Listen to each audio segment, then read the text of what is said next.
like, it has been he's Hand over to smoked the with me, game, bro. Fredo. It has been smoked with me with Mizak ever since It week was bad 5, in bro. 5 quarters. This That's cool, nigga bro. came Right, out and said we exactly. was a Not, bye not week. even just 4, bruh. Hey, like It's this, fair, like bro. You when you don't gotta pause, hold on to you shit gotta like be that, bro. able That to shit's take not the good shit. for I y'all, mean, bro. like, Y'all hey, were Yeah. holding on to shit from week 5, bro. Like y'all gotta relax, bro. Y'all wouldn't hold Mizak, on to shit like that, bro. You Confident on my cannot come team, out, bro. Mizak, you cannot come out and say a team in your division who does not even see you as a rival for real and call them a bye week. Nigga, we were fucking Like, 5-0. We won the division 6 years. I could look at you any way I fucking wanted to, nigga. and we Y'all had won And conference. then win the It one was Y'all just week seed, wanted to. Y'all just 5, wanted to guess look what? at nigga. defense. and It didn't get was the one week seed, 5. What did we and And Mizak, fucking guess still what? never, and still don't made Okay, never have made the cool. it, Super bro. Bowl. Cool, bro. It is what it Drake is, may bro. But about you to don't know Y'all, what laugh shit, you. and Drake you may about to Fredo, Nah, it laugh you is you, know, what it but is, Zach. Ab. You but need to bro, These it be. is niggas is like Oh, dumb, it bro. Drake. is. We gonna be doing Drake all may this shit, about to and Drake laugh May and you. them gonna be in the Ab, you Super gonna help Bowl. me out, bro? You It's just go sit on mute, nigga. They No, ball. no, It's cool, no, bro. It's no, cool. Mizak, you will not get no You help. know he gonna sit on why, mute. Cause why we you want have the owned nigga that Fredo to called division for for the win? 16 jumping. years. We own that division 16 years. We never Like, called y'all Yeah. by that week. shit don't matter, bro. Like, we ain't, but They got nothing to show for it. They've been we didn't AFC won the East motherfucking down. They ain't 5 got years and nothing to ain't been show to a for it. fucking Super They Bowl. got Like, who division the fuck banners, bruh. cares, That's what they man? got. Like, man, Now, tell the Mizak, whole I want, fucking I They got want team you to this division know. shit. banners. They don't even Mizak, I got want nothing you Oh, to to I know, didn't show know I for was right? it. on Hang up. mute. Like, I niggas didn't know ain't I Depending was been on on to how a mute. next fucking week, What the Super hell? I Bowl. keep Like, happening. shit depending on how next annoying, week bro. end, Mizak, if we Man, beat the Broncos and go to exactly, the bro. Super They Bowl, talking I about they ran the promise you, division for 6 years. All they got I is AFC promise East you, banners. it And that will shit don't matter, not be bro. Ain't even pretty been on this to a app, fucking bro. They Super don't even Bowl. got a Bear, you know conference what? championship Shit banner will to not show be for pretty. it. Bro, it's cool, Like, Bear. You kept it 100 all season. You, Low, and Jordan Wilson, bro. Y'all kept it 100 all season, bro. All these other I guys Jordan told didn't you dare this to. team was Wilson. mid, bro. Now, all these other, Jordan all these other Wilson. Bruh, people on, bro. All I'm these other sorry. people on Jordan stage Whenever never he dared to speak to me. whenever he joined in here, he getting his dragons too. The nigga was fucking dick riding Josh all Now it's fucking cool. I was season. being But nice to him Nigga last like had night, the but Bear, he bro, didn't like nerve get y'all, after the get it game to say too. that wasn't Josh's fault. Bear, y'all, no, y'all it's were, no, y'all, it's y'all, nowhere, it's y'all, y'all nowhere are you can cool. say Y'all are after that cool game it's not to his do what fault. you That's want, just bro. No, That's he crazy. all literally good. You know what said I'm that. saying?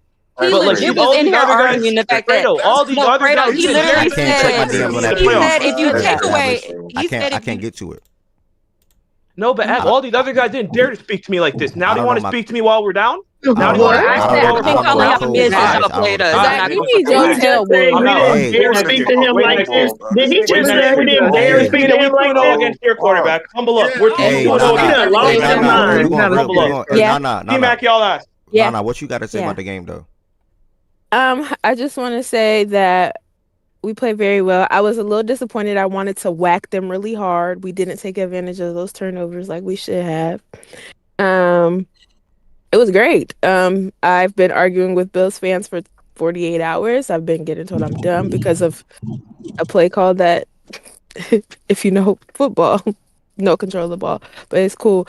I'm fine. You know, I'm going into this next. I was talking to Mish last night. I said I'm going into this Saturday. I'm happy.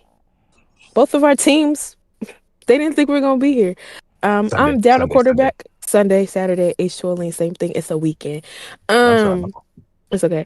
I'm going into this Sunday with hope that Jared can do it. I wasn't shaken. I wasn't moved. The only thing that scares me is that defense. A little bit. Like a little bit. But I believe. I'm a believer. And we gonna win. I have a And question that's for. it, and that's all. I got a question for you What's the while you question? just wrapped it. Someone asked in the Mm-hmm. chat, and I'm just asking Nana. Ryan asked in the chat, is this I not knew it was front gonna running be because they him. were nowhere near present before the game? Do you think the people that was on the stage are front runners? Nana. Who? Ryan said, is this not front running because they were nowhere near present before the game? Everybody that's been speaking, who he may be referring to, do you agree with him or disagree? I wouldn't know because I wasn't here last week before the game. Good answer. So You are well trained. Good I answer. don't. Good answer. Good answer. That is a very D, good media training answer. yes, That's great a good one answer. right there. D-Bag, what's your thoughts on the game yesterday, my brother? I mean, Saturday, sorry. I yeah. I want to give the. I know that this is going to sound like I'm pushing an agenda, but I truly want to give the Bills defense credit, and I'm going to talk about Sean McDermott too, because there were so many opportunities for this game to get out of hand. It looked like it was going a certain way when they had those turnovers. They were able to possibly, capitalize on some of those things as well, and they were able to stick in it. They were able to create two big run stuffs that held them to three instead of just giving the ball back. Obviously, they didn't have an opportunity to prevent the 3 points that Josh Allen handed to them before the end of the half. They were able to obviously give them the ball back in overtime. They kept them in that game when this could have got out of hand. So shout out to the Bills defense for doing so. And it's not like they're an incredibly talented unit, but I thought that they did a good job in the second half of trying to frustrate some things that Bo Nix was doing.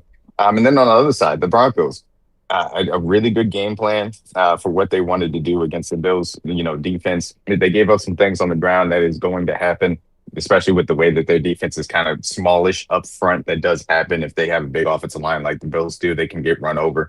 But I thought in the second half, they were able to mix up the coverages on the back end and make things very difficult as well.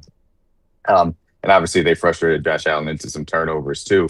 And then the Sean Payton specific designs that I thought that he hit, the two touchdowns, one Humphreys across the safety's face, that it was a backup safety, took advantage of the guy getting hurt as far as he went out with cramps. And then the backup DB, he motioned Marvin Mims over against Dane Jackson, the backup cornerback.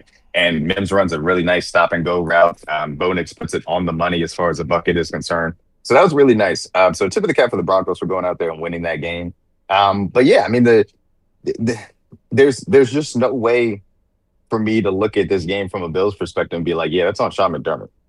Like I thought the defense did enough for them. This playoff wasn't on him at all, D-Mac, at all. Yeah, he did. That's the other thing about it. And this is why I think this is really the play calling was perfect. Like Joe Brady's game plan.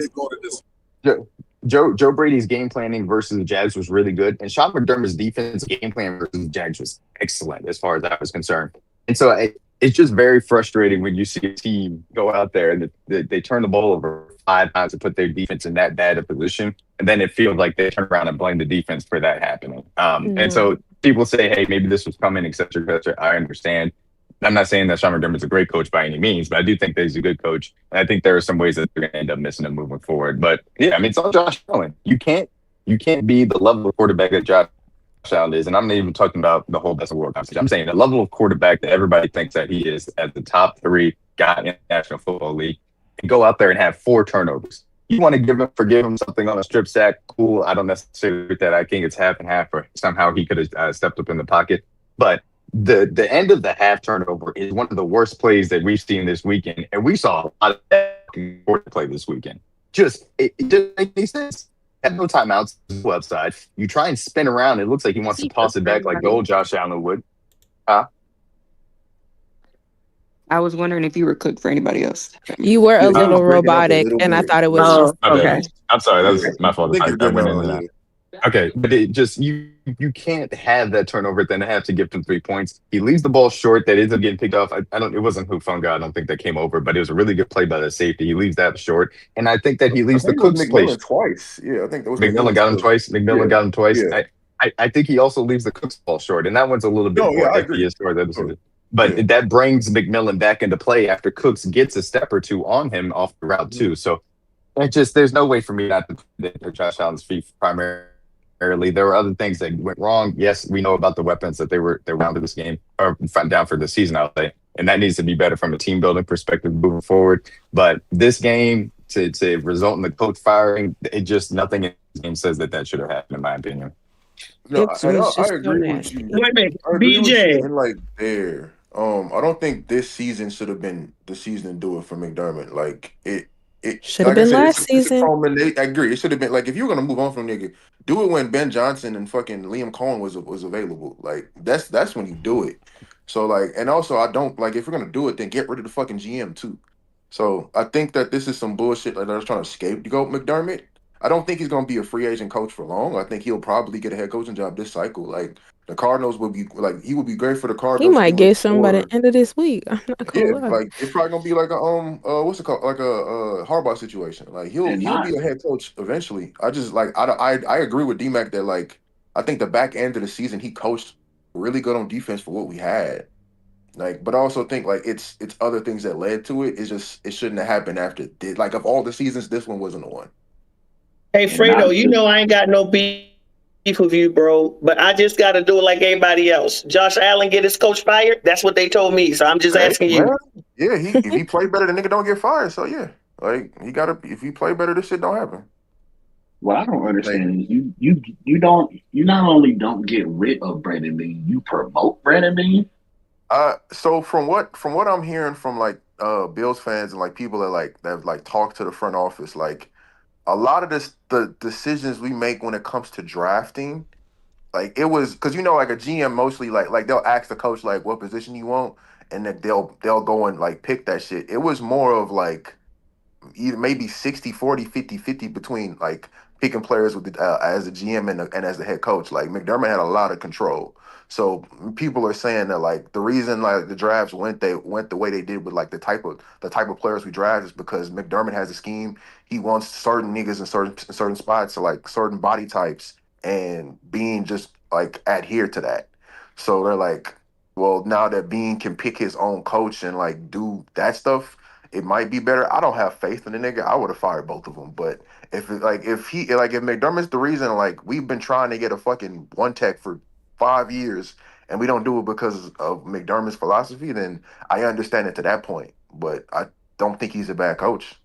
Yeah, to me, and I have this quick point, and then I'll wrap it up here. I think that you got to a good place where you had McDermott, who does keep that locker room moving in the right direction to a belief standpoint, in my personal opinion. There would have been fractures in a locker room that would have given up, in my opinion, after some of the losses that team has faced over the years, at least from my perspective. So I think he does a good job. I think that you could have said, hey, we got to scale back your power as far as that aspect. Focus you a little bit more on the defense side, which you're already doing a good job. I thought they found something nice in what Joe Brady was being able to design it. And I think you just need to reinvest a little bit more in the roster, especially in a post-Stephon Diggs world. It just felt like they were going through a transition. And I think they gave up on what that power structure could have looked like a little bit early. We'll see how it goes moving forward. The other thing I want to say... Invest that much into the roster, though, if you giving the quarterback all the money. Yeah, I know. But here's the thing. I mean, that's every team with a top quarterback. That's not really something to... Yeah, it does happen. That you trust the top quarterback to make up for some of the things. The last thing, just as it pertains to facts and stats specifically, I have heard so much over the past 3 years about this guy being the best. And for obvious reasons, I am biased to say otherwise why that happened. But you cannot, for 3 straight seasons, have the ball in your hands and have the opportunity to either tie, take the lead, or win the game and move on to the next round, as Josh Allen has, and for me to be like, yeah, you're the best in the world. That can't happen. And you can't be like, Mahomes outdoed him this time, because that didn't happen. You had Bo Nix on the other side. So much so that your defense gave you the ball back in overtime, and all you needed was a field goal to end it. And what'd you do? You went out there and threw that pick. So at the end of the day, anybody want to say it's front running, I don't really care. Like I said, I actually wanted them to win this game because fuck the donkeys. I'm sorry, Nana. You know this is just AFC West business. But the reality is, at the end of the day, you cannot have that many failures in a row to end your team's season and be like, yeah, I'm the best in the world. That's not how that shit works. That's not how any of this works. That's never how it's worked in sports. You don't get the fucking crown by losing. That's not how this works. All right. Appreciate that, D-Mac. Bro. Appreciate that, D-Mac. Magina, what you got to say about the game? If you want to add anything, or anybody else want to add anything about the game.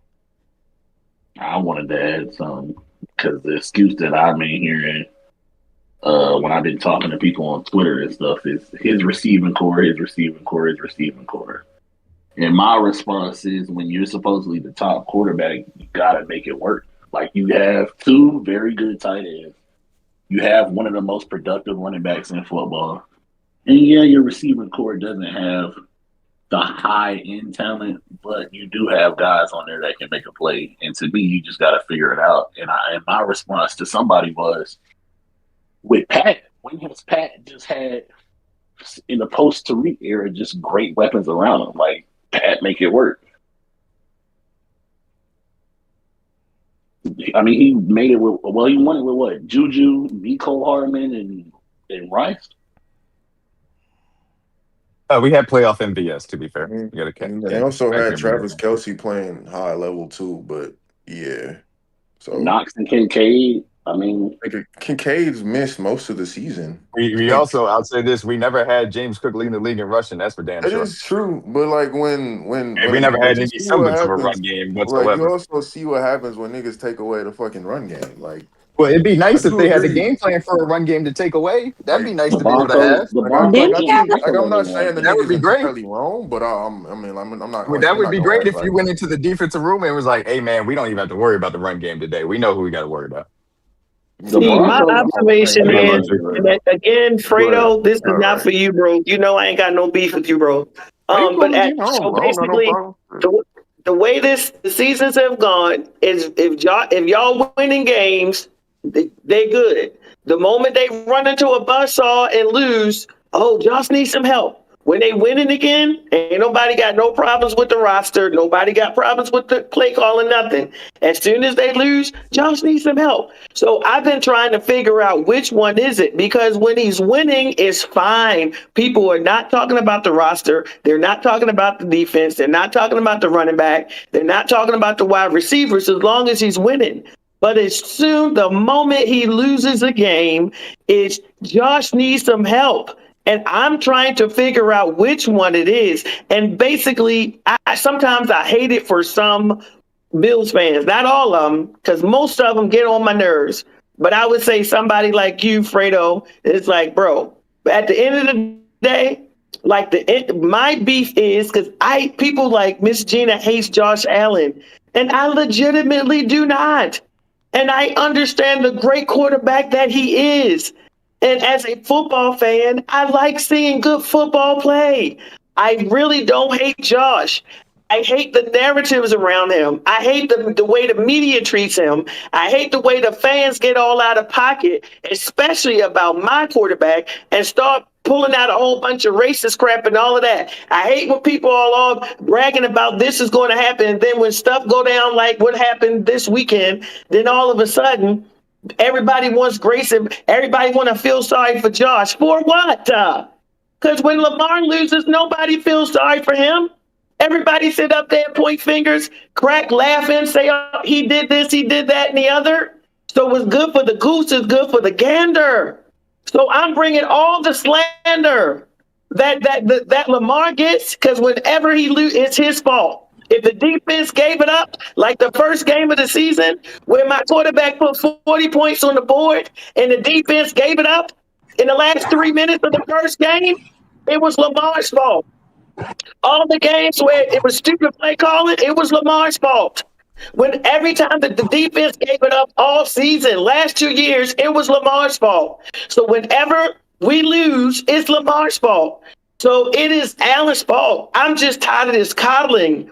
And I'm especially tired of it from the media. It is outrageous the way this man is treated in the media compared to other quarterbacks in this league. And I will never forget, and I'm going to land here, I will never forget that a referee in the NFL live during the game walked all the way over to the sideline, to the bench, which is in the back, and apologized to Josh Allen for calling a penalty on another team. I will bring that up every single year that God gives me breath, because I have never, in all the years, I've never seen that with Mahomes. I didn't see that with Brady. I didn't see that with Peyton. I didn't see that with anybody, that a ref walked to the sideline, to the bench where the player is sitting, to say, my bad, that he miscalled the penalty on another team. That is a problem, ladies and gentlemen, and I am never going to forget that, and I'm always going to bring it up. I do not hate Josh Allen. I hate the way that he is coddled. I hate the way that he is treated. I hate the way that he is defended, when none of that is done for other QBs in the league. And I may agree, I'm not saying I am, that there are some calls that might have gone against you. But what about all the games where they gave him the calls? What about all the games where he slammed his hand on the ground and demanded a flag for roughing the passer, and they threw the flag after he said? What about where they always would give it to him? So I can't feel sorry. I cannot feel sorry, or no, I have no empathy in me for it. And I'm an extreme empath, but I cannot. Because the way that the media and the league has treated certain quarterbacks, it is just outrageous. So I got a problem with it. It's going to be a problem with it. I'm going to keep stating my problems with it. I would like for the hypocrisy to go away. That's it. Treat everybody the same. Give all quarterbacks the same respect. If you're going to slander one, slander them all. But let's not do this. You're going to pick and choose who you're going to slander. Somebody. Orlovsky literally said, turnovers aside. How you turning aside 4 turnovers in the game, my brother? Turnovers aside? And then the same people will say, if Lamar hadn't done those turnovers in the first half, they wouldn't have been in this situation. Nah. We're not doing this in the year of our Lord 2026. It got to go. So I got my slander with me, and I will be Twitter worrying, because I don't want my quarterback to be coddled. I want all of them to be treated the same way. That's all I'm asking for. I'm asking for them all to be treated the same way. right, thank you, Miss I Gina. rest. Thank you, Miss Gina. Definitely appreciate that. Ari, did you want to add anything to the game? Yeah, I mean, everybody said pretty much all the shit about the Bills, but Tess is right. There is a quarterback that played pretty solid to well to good this game. Bo Nix. Like Bo Nix, there was a lot of people down on Bo Nix coming into the season. There was a lot of people down that said, "Oh, the Denver defense, I think they solid, but I don't know about Bo. I don't know about Bo. I don't know about Bo." And he proved a lot of niggas wrong. If you only watched him really this year, only watched him really this game, it was your first time seeing it. But there was a comment, I forgot who made the comment yesterday, but I agreed with it. A lot of the shit that people, the fourth quarter comebacks and close games and showing up in big moments that a lot of people give praise to Caleb for, oh, Nick's been doing that same shit all fucking season. Like in the moments when Bo has needed to show up, go look at the fucking games. In the moments where they have needed Bo to go down and do some shit, he do it. Don't mean he ain't. I'm not gonna say he been perfect. I'm not gonna say he ain't made dumbass mistakes. I'm not gonna say he ain't done dumb shit. But Bo, what you saw from Bo this game on Saturday is a lot of what he been doing pretty much all season. Like Bo has taken a step this year, a few steps this year, and niggas didn't want to give him credit. And I don't know why. Maybe you didn't believe. Maybe you cool with being late to the party. Maybe you don't like, some of the fans that of his, and so you want to, hold him back. Maybe you just don't think he's that good. Maybe he don't fit the profile of type of quarterback you think is good that can really do shit. But Bo Nix was a really good quarterback this weekend. And there's a few teams that lost this weekend that if they had him behind center this weekend, might not have lost. So I want to give Bro Nix praise. I want to give Bro Nix praise, but I also Nick's talking about feel sad for the other quarterback. This nigga broke his ankle. Hello? He now has to watch his team go on and play in an AFC championship game and possibly in a Super Bowl that he can't play in. And if they lose, you gotta know that he gonna put it on him, that he gonna think that if I was out there, maybe we could have won. That's the nigga we need to feel fucking sorry for, not fucking Josh Allen. Not the nigga who had 4 turnovers. Like, right. Like that nigga did everything he needed to do to help his team be the 1 seed, to help his team win that game, and now he don't get to see none of this shit through, bro. That is the sad part. That's what niggas need to be feeling bad for.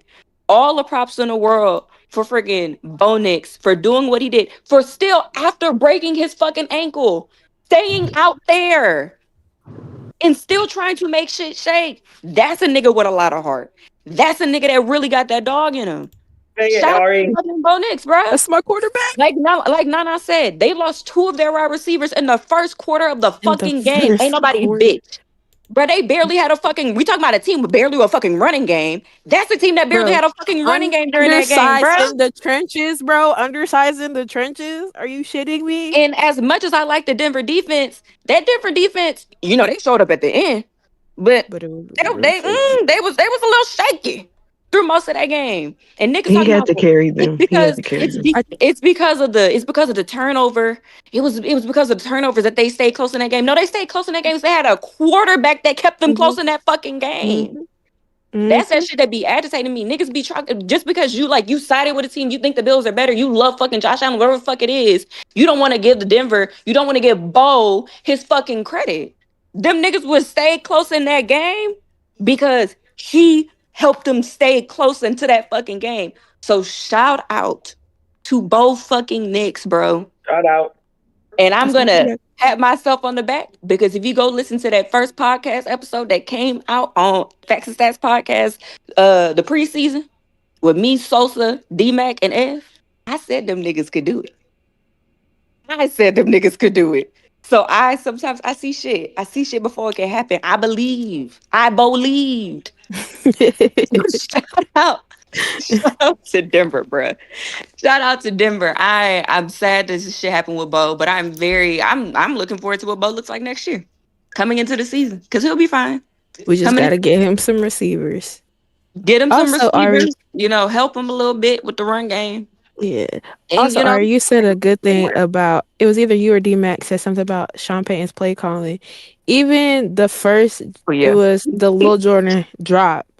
Mhm. Even that play, that Beautiful nigga play. just dropped it, Beautiful play. bro. It Yeah, was that was a the beautiful most. play. It was a beautiful play, and that's where I say like, I think it was like maybe week 9. I said Bo needs wide receivers. And I said he doesn't have a wide receiver 1, and people thought I was shitting on Cortland. And it's not to shit on Cortland. He's not a true number one. He's not a true one. Yeah. And you see what he can do with what he has. Because again, down 2 receivers, run game hasn't been going how we needed it to. But he made plays with his feet, with his arms. He made plays. Give him a 1, and what can he do? And Mims be coming through for him too. He He'll does, show yeah. And up. that was yeah. that was a big Yeah, that was a big Mims. development for them because Yes. they needed Mims badly Yes. to Yeah, no, develop. for Yes. sure. And For sure they need him. And they've I was gotten on a lot Mim's of ass a this. lot of times this year for some drafts that he had, but he listen, he made that play. And I'll also say this: coming into this game, I thought that it was going to be very big for the to answer your question, I'm be rooting for the NFC. I don't care who it is. I thought I it was going to know. be very. I thought it was going to be very big for the Broncos to be able to run the ball effectively, but they really couldn't. McLaughlin was able to have a few runs, but they couldn't run the ball. And the fact that Bo Nix was still able to have a successful day through the air is really a testament to how good of a game he really had, and obviously how good of a game Peyton was able to design through the Oh air. So man, the play shout out to him, calling man. for Those as times be much having a as little Kirk Payton yeah, moment sometimes. He be yes, tweaking out. for as many times as y'all heard me say, open up the playbook, Sean. He for sure did, and I appreciated it. Bo was allowed to use his legs, which is something I love that he can do, and I just think sky's the limit. I mean, my quarterback year 2 in the playoffs didn't have 4 turnovers. Wasn't just coughing up the ball, but God forbid he's just Bo Nix play for Oregon. They won't give him praise. Niggas in year 9 and year 3 giving up about like they was hotcakes. Yeah, hey. Appreciate that. And he did turn it. He did turn it. Like, Appreciate that, Art. he's a smart kid. You're welcome. Lily, did you want to add anything to the game? After that, I'm going to head over to 80K and BJ and Josiah to move before we move to the next one. BJ. No, they said a lot of what like Bo Nix deserves credit. I haven't watched him that much this year. I wasn't a huge like Bo Nix person. I watched him against us, and he was a gamer in that game.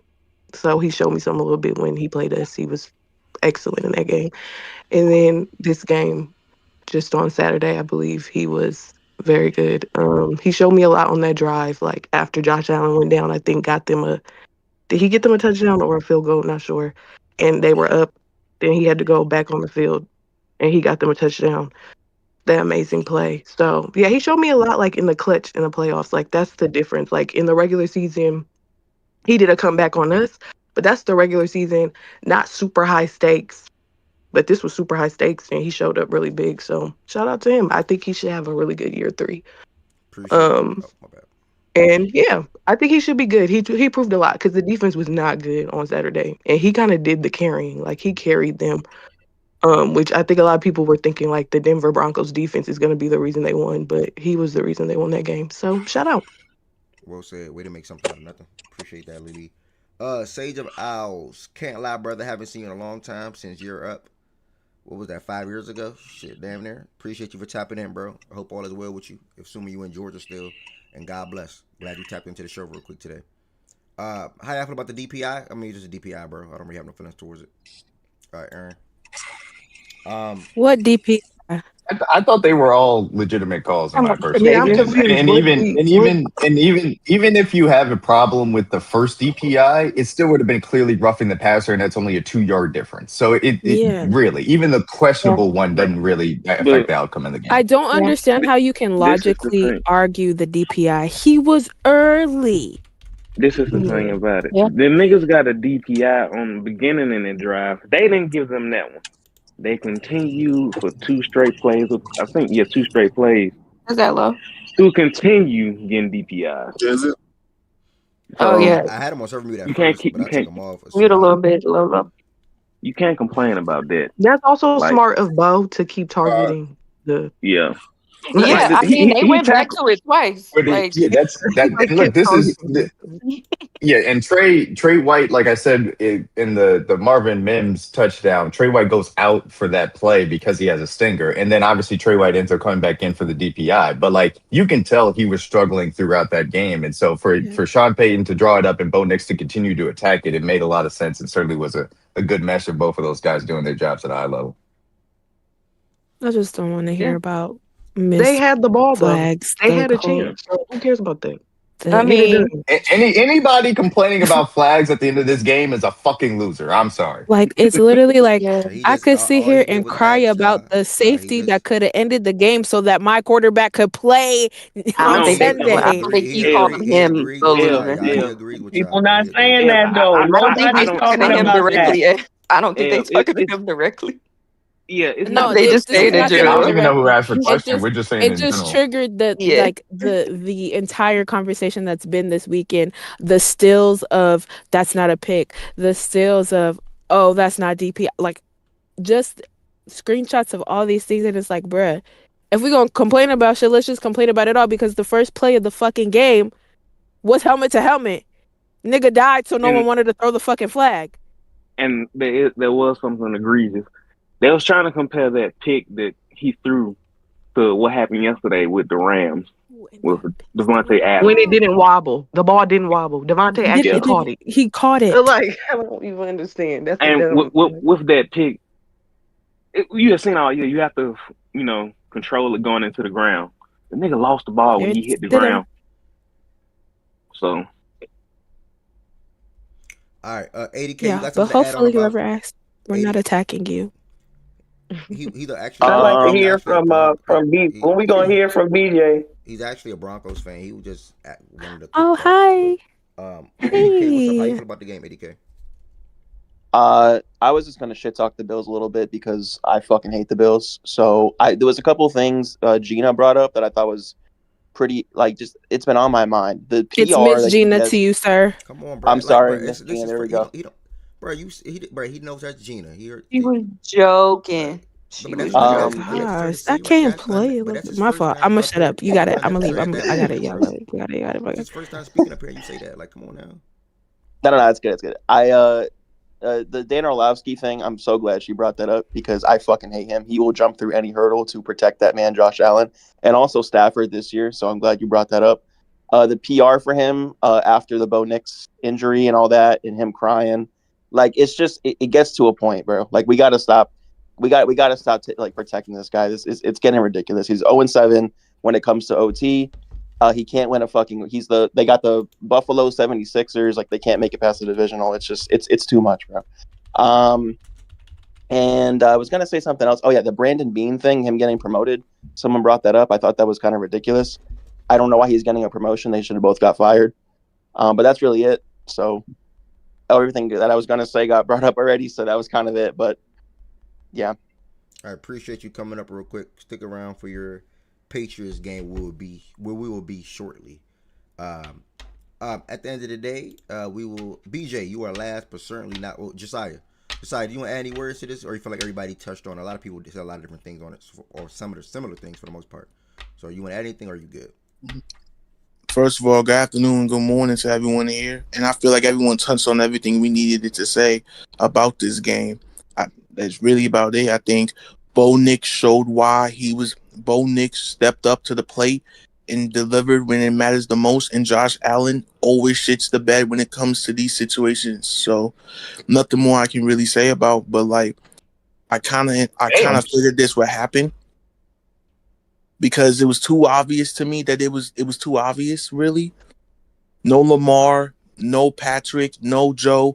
Most of the casuals thought that this was the year Josh can get it done. I'm like, it's damn near too obvious. I had them losing to Jacksonville, so I'm like, it was only a matter of time. Okay. Josiah, I appreciate it. He knew I was coming to him next, and he dropped. BJ's a funny guy, bro. BJ, if you can hear me, please make your way to the stage. BJ, if you can hear me, please make your way to the stage so we can move on from this game. If not, I will just circle back to you whenever you come back up on the stage. Okay, cool. You in the store. Whenever you come back to the stage, brother, I will come back to you.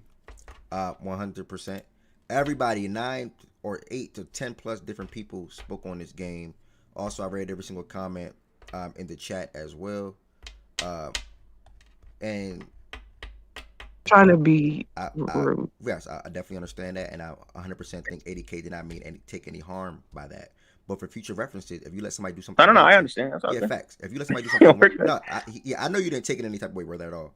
But if you let somebody do something one time, they'll do it 10 times. So if 10 different people come Wait, here, what? yeah, like It's a joke. It's a I joke. understand that, but like Byron just said, it was just bad timing. So I'm not going to sugarcoat and make it How seem like is that it was bad? okay. Oh, I didn't get the bad timing. I Because didn't get that. listen, But just okay. listen. We on the show. I'm gonna just be really brief. Listen, someone in here comes in new, and they say Gina, and it's their first time speaking in here, and Nana comes in and say, "Oh, well, sir, If it's Miss Gina to you, it's clearly a joke. If Like, Miss come on. Gina You think don't that say she was that, for real? Do you think she was for real, Ed? I know she was So then, joking, but it's the okay, all right, so cool. then that leaves it. Y'all Then not that's gonna. All that. right, If you cool, know cool. she was Y'all joking, win. if you knew she was joking, then there's no reason to make it a thing because she was joking and you know that. So just Y'all win. let it No, ride. y'all win. You got it. You're right. 100% right. You're right. Can't win. Okay. Can't win the argument. Yeah, we'll move on. Sorry, Lily. Sorry, no, I'm not sorry. I'm not sorry. Actually, at the end of the day, like, yeah, y'all be yourself. I'll continue to be myself. I'm not sorry. I'm not sorry. I'm not gonna say I'm sorry. I'm not sorry. Next game. Yes, next game. I'm not gonna lie. BJ don't say nothing. I don't. First of all, keep my quarterback's name out your mouth for the rest of your life. And I don't want to hear. I don't want to hear no more glazing about that, bro. If you're not gonna actually come off your mic and say something, bro, like seriously. He said he in the store. That's right all now. I got on that. He said he in the store right now. He gonna come up here when he get out the store. He been up here 15 times and ain't unmute one Miss time. Gina, you don't want to hear what he gonna say. Yeah, I'll be honest. That is you true. Don't. You don't. Heaven sent, what a word. You probably right, How do Ari. you You feel are about it? probably so right. Dad, you've been suspiciously quiet in this Why they keep saying I'm conversation. on mute on YouTube? What are they talking about? Oh, I don't know. I haven't turned on the YouTube feed. How am I muted on YouTube? How? Do you want me to check? Am I muted on Twitch? By the way, anybody, can y'all let me know? Yeah, can you let me know, please? How am I muted on YouTube? That don't make no sense. Testing. Am I muted on Twitch? Ev, you're not muted. You're not muted. I just checked it. You're not muted. You're good. They can't hear nothing. Yeah, you're good. So what you can hear on YouTube? Now, I just turned on YouTube stream. You can hear me. Me and you, I should say. So you're good. Yeah. It's something on their end. Okay, yeah, leave and come back. Leave and come back. All right, yeah. All right, cool. Leave and come back. Okay, how did I feel about what in regards to what? About Josh Allen's performance yesterday in the context of everything that we've heard about Josh Allen over this last year, 2 years, et cetera, et cetera. And I know you don't want to do the Lamar thing, but you have gotten a lot of slings and arrows for the Lamar aspect of this. So I'm interested if you have any thoughts. And if you don't, that's fine. We can move on. But I'm interested because you've been quiet during this. Nah, yeah, I started off with speaking in regards to the game and spoke to how Josh Allen choked the game away and things like that. But I mean, I do like what you said when it comes to the quarterback position. Now, the facts are the facts to me. I think over the last 2-3 years, or 2 years, in totality, right, hard to really gauge Lamar year this year because of the injuries. I think he missed like 5 games or something like that. And then even when he was banged up, he still played, to give us a chance to make the playoffs. Ultimately fell short anyway. That's not why we lost to the Steelers game, by the way. He was good to go in that game, in my opinion. I'm referring to weeks prior to that game. But you said something like, in my opinion, Lamar and Josh Allen both outplayed Mahomes in the totality over the last 2 years, in my opinion. But Mahomes, at the end of the day, those two quarterbacks did not win a Super Bowl or even get to the Super Bowl. Like, even if you get there, like, okay, you can sort of kind of sit at the table a little bit like, nigga, I made it too, or have some type of argument. Like, say Joe Burrow, for example, he went to Super Bowl one time, right? And if he was just like going to numerous conference championship games or winning his division or even winning a Super Bowl in general, then he could probably sit at that table with Mahomes and say, nigga, I'm the best quarterback in the world, right? But since he made one that Lamar Allen did not do, he made one. But at the end of the day, he's not winning his division consistently like those guys have been doing. Lamar won the division back-to-back 2 straight years, and every year he was healthy, he won it. Josh Allen won it 5 years in a row. Mahomes is winning Super Bowls. So it's like, how do you come into a postseason where you're not looking at Kansas City, Andy Reid, Spag, Mahomes on that other side of the ball, and you're not looking at Lamar Jackson. Granted, they beat us the last 2 times in the playoffs anyway, or whenever we've seen them in the playoffs, they beat us. And you're not looking at Burrow, who beat you. Yeah, they beat you in the playoff, and you don't get to at least get to the Super Bowl, especially when you had a chance to get there. Like, if anybody thinking the Broncos are a better team, I thought the Broncos were the better team. But you had a chance to get there because why? You are one of the greats when it comes to the quarterback position in the NFL right now. And when it comes to the playoffs, you have to be elite game in and game out, or you cannot be the reason why your team loses a game. If it's the defense, so be it. If niggas drop passes, so be it. But if you are the soul, Fredo says 60, I think. I'm damn near at 90. If you are 90% of the reason why your team loses that game, how can I give you a pass? Or how can I say you're then the best quarterback in the world? You had an MVP last year. You had a decent to good season this season, right? You've been one of the best quarterbacks the last 5 years. Facts are the facts.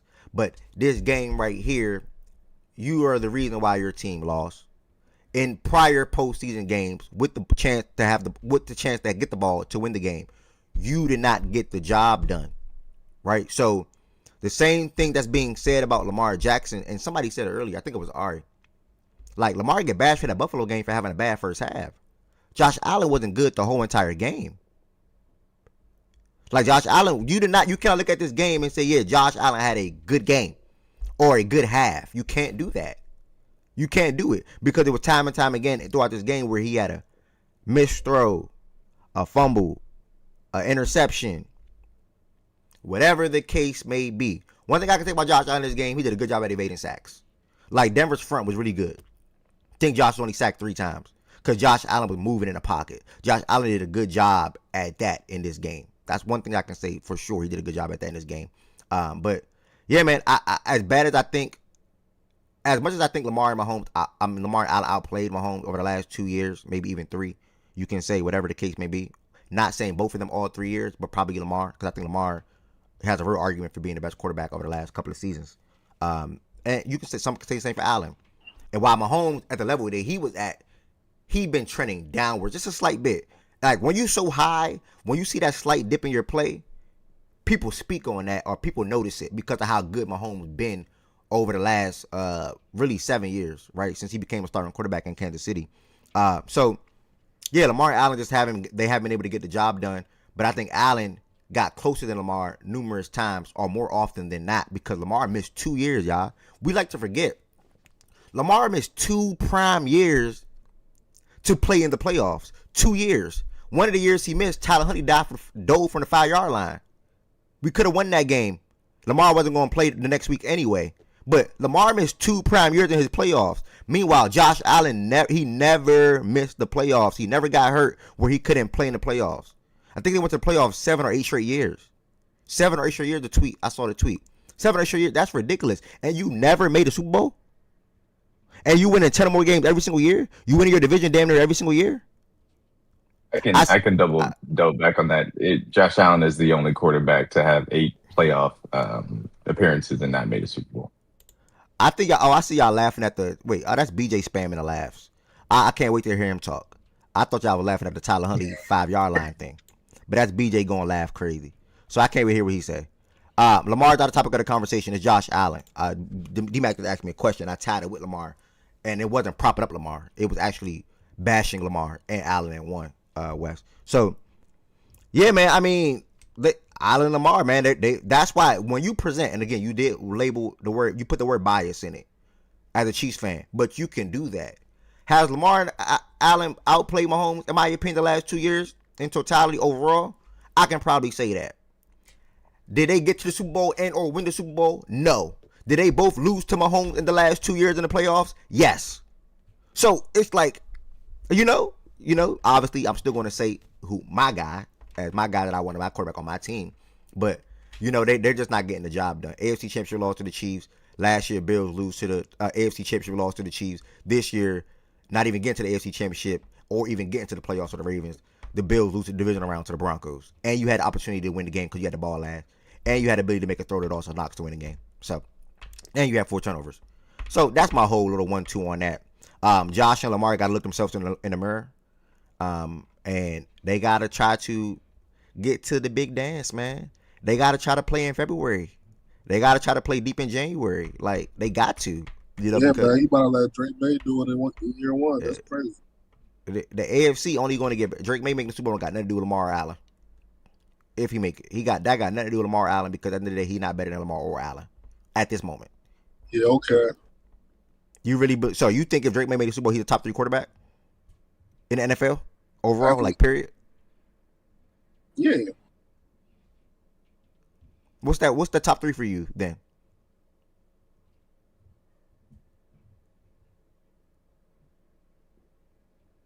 Like, ain't no hello.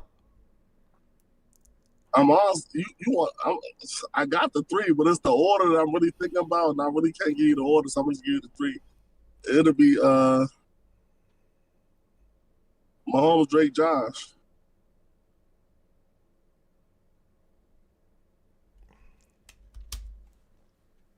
Yeah, I know, nigga.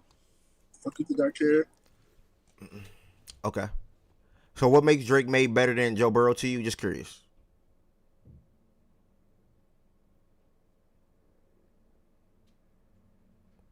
Your man hit the playoffs in 3 years. Drake May. We'll get to Drake May in a second. I'll wait. I'll wait till Drake May in a second. We'll get there in a second. Hold on 1 second.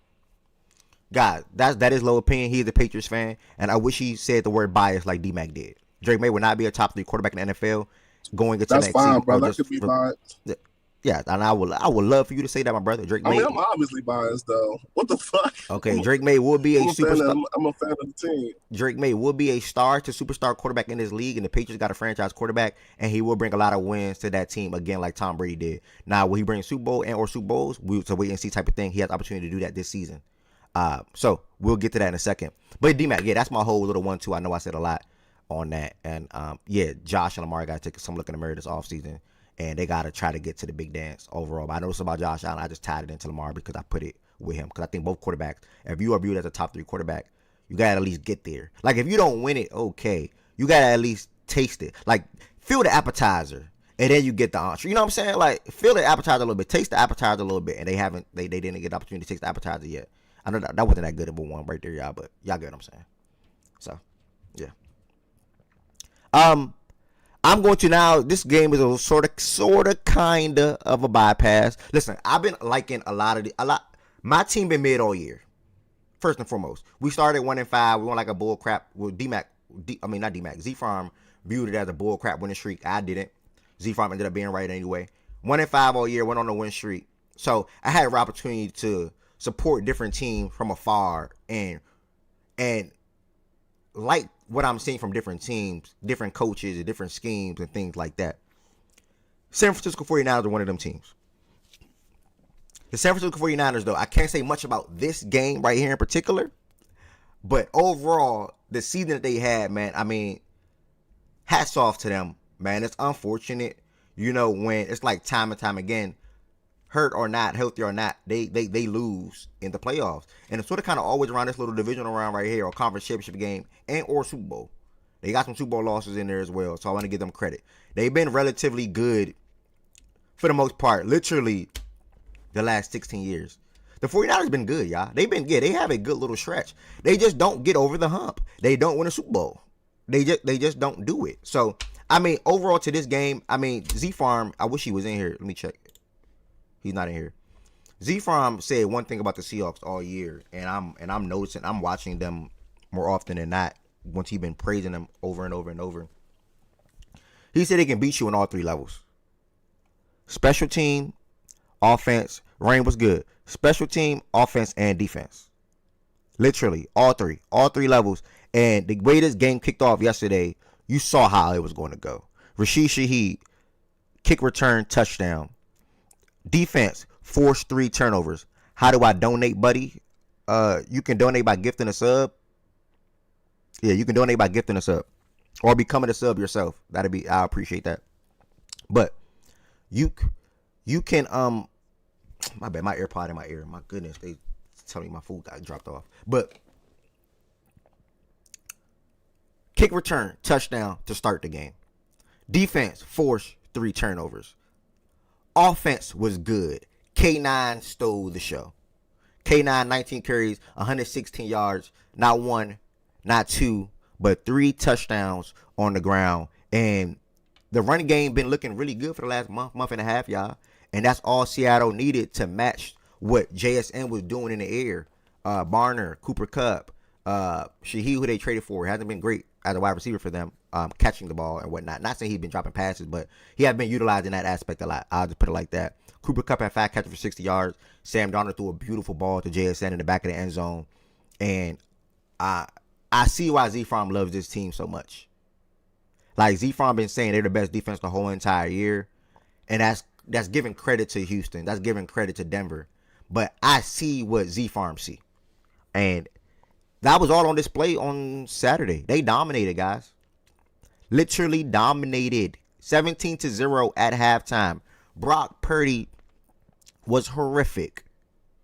They obviously could not run the ball. They haven't been able to run the ball the whole entire year. CMC had 35 rushing yards. Jordan James had 28. They haven't been able to run the ball the whole entire year. None of the wide receivers showed up. I think D-Rob had 100 plus. I think it was D-Rob that had 100 plus last week. He had 1 catch, 1 yard. Kendrick Bourne, 0 catches, 0 yards. Ricky Pearsall, 0 catches, 0 yards. Kyle Juszczyk, 1 catch, 11 yards. Nothing was going for San Francisco offensively in this game. And it's nothing with the injuries. I'm not bringing up Fred or Bosa. That's not why they lost this game. I can't bring up Fred, Bosa, or D being out. That's not why they lost this game. Seattle was the better football team in this game. Seattle more prepared for this game. Seattle fed off their crowd and the momentum in this game. And they were ready to destroy San Francisco in this game. I saw one of their players say after the game, I don't know why people thought this was a matchup. Like, pop your shit. I like that. Like, this ain't no matchup. They can't fuck with us. Can't remember what player said it. Slipped my mind right now. But I like shit like that, to be honest. So, shout out to the Seahawks, man. I mean, they were so good. I'm damn. And the Rams, bruh, the Rams is looking like the Eagles. Like, and what I mean by that is, like, you skating by. You skate by Carolina. You skate by Chicago. I don't know if you're going to be able to skate by Seattle because you're going to Seattle. I don't know. Now, I know I had Rams and Broncos Super Bowl. Nigga, I might do a mini flip real quick. So, I wait and see for that. But shout out to the Seahawks, man. Amazing season all year. 14-3.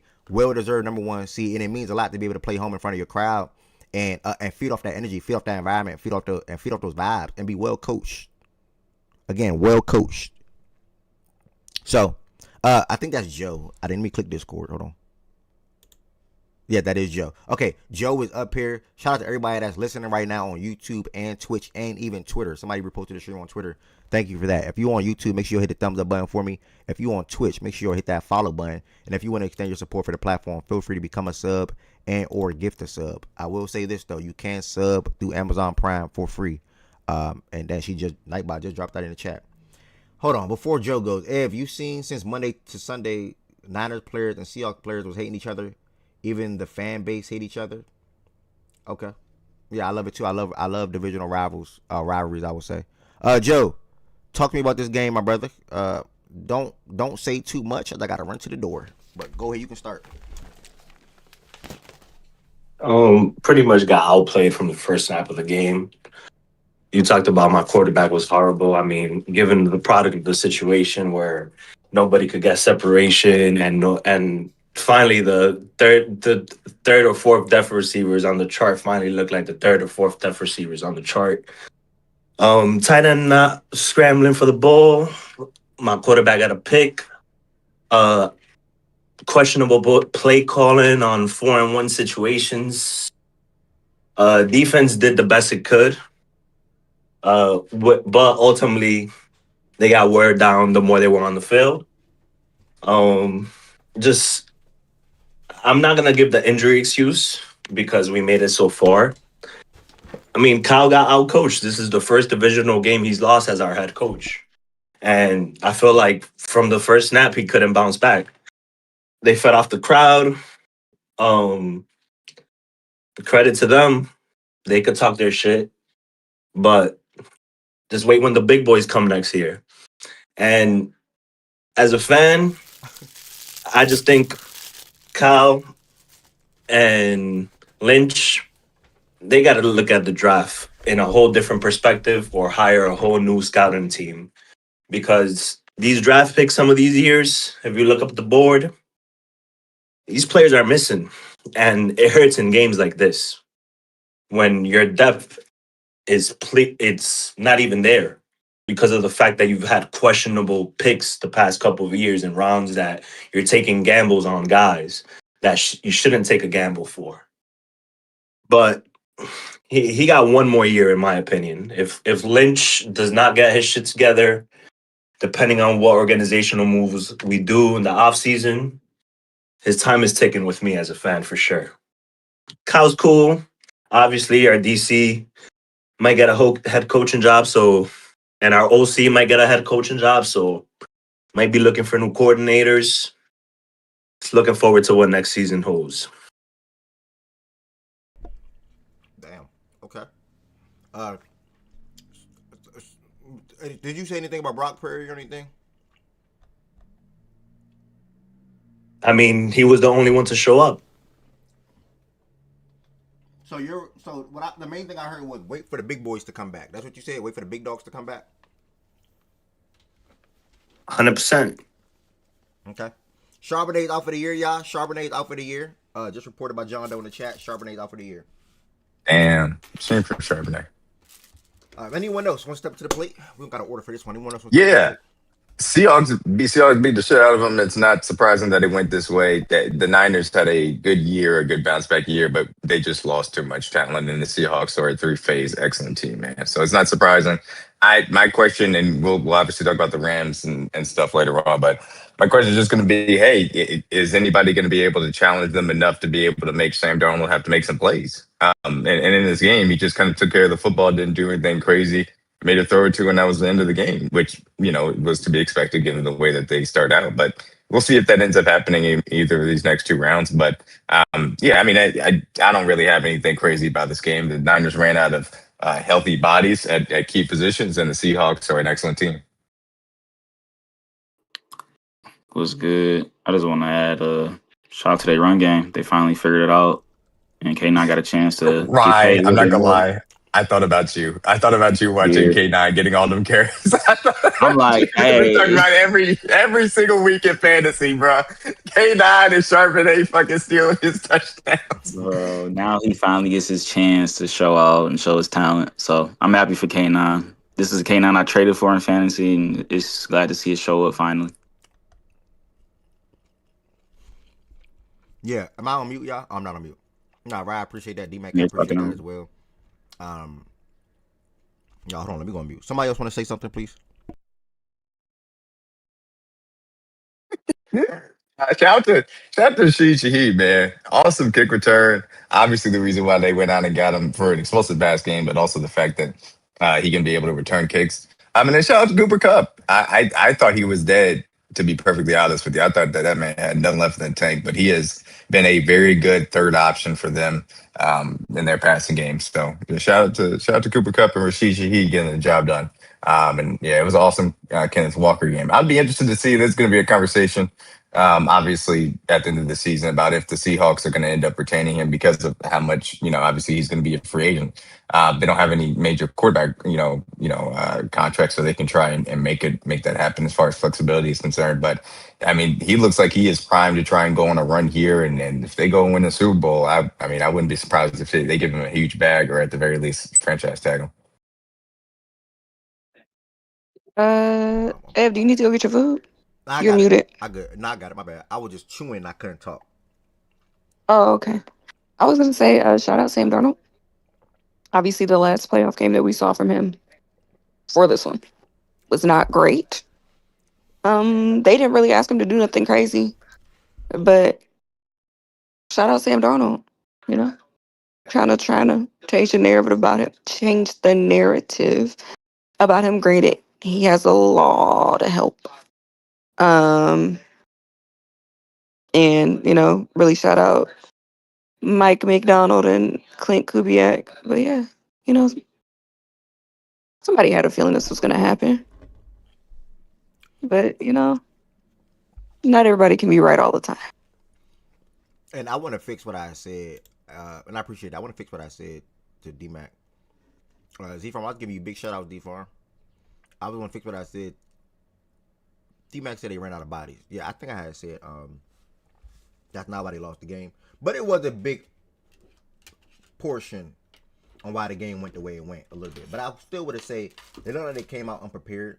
So that's sort of kind of what I meant by that a little bit more so. I just wanted to fix that part. But shout out to D-Mac for everything that he said in regards to the game as well. I do agree. We don't got. Oh, somebody about to go ahead.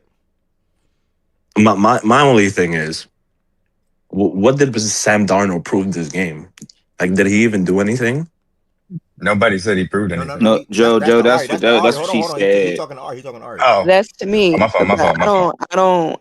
Maybe he ain't hear me, so I'm not gonna say nothing sarcastic, and I'm not gonna say nothing rude. But I don't know if you heard, but I said they didn't ask him to do much. But I said he's starting to try and change some of the narratives about him.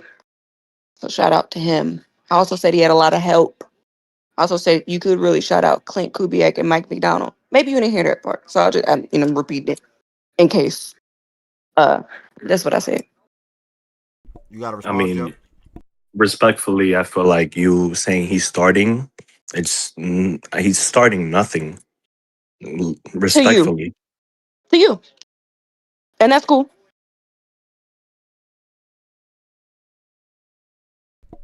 Y'all done? Y'all good?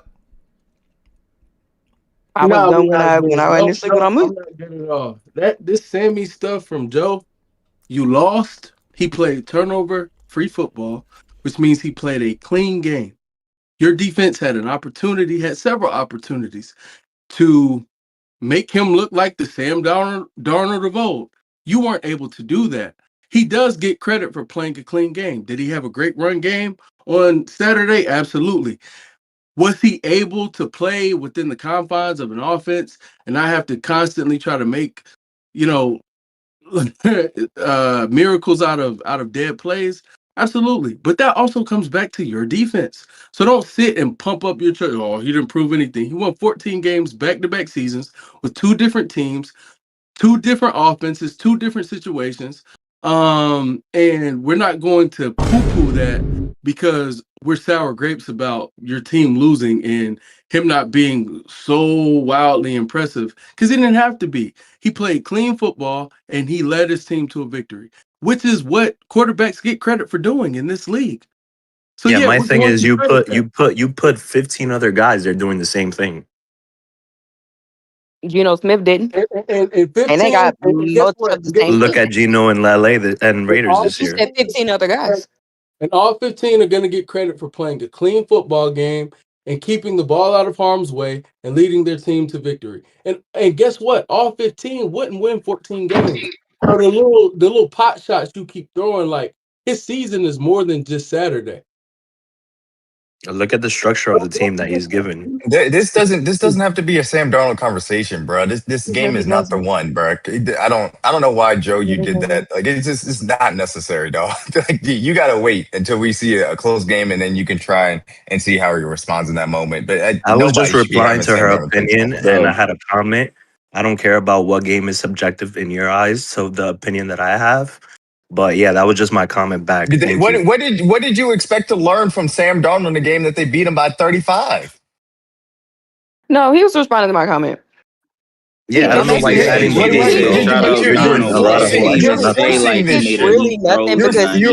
dragging the shit out of this for no reason, bro.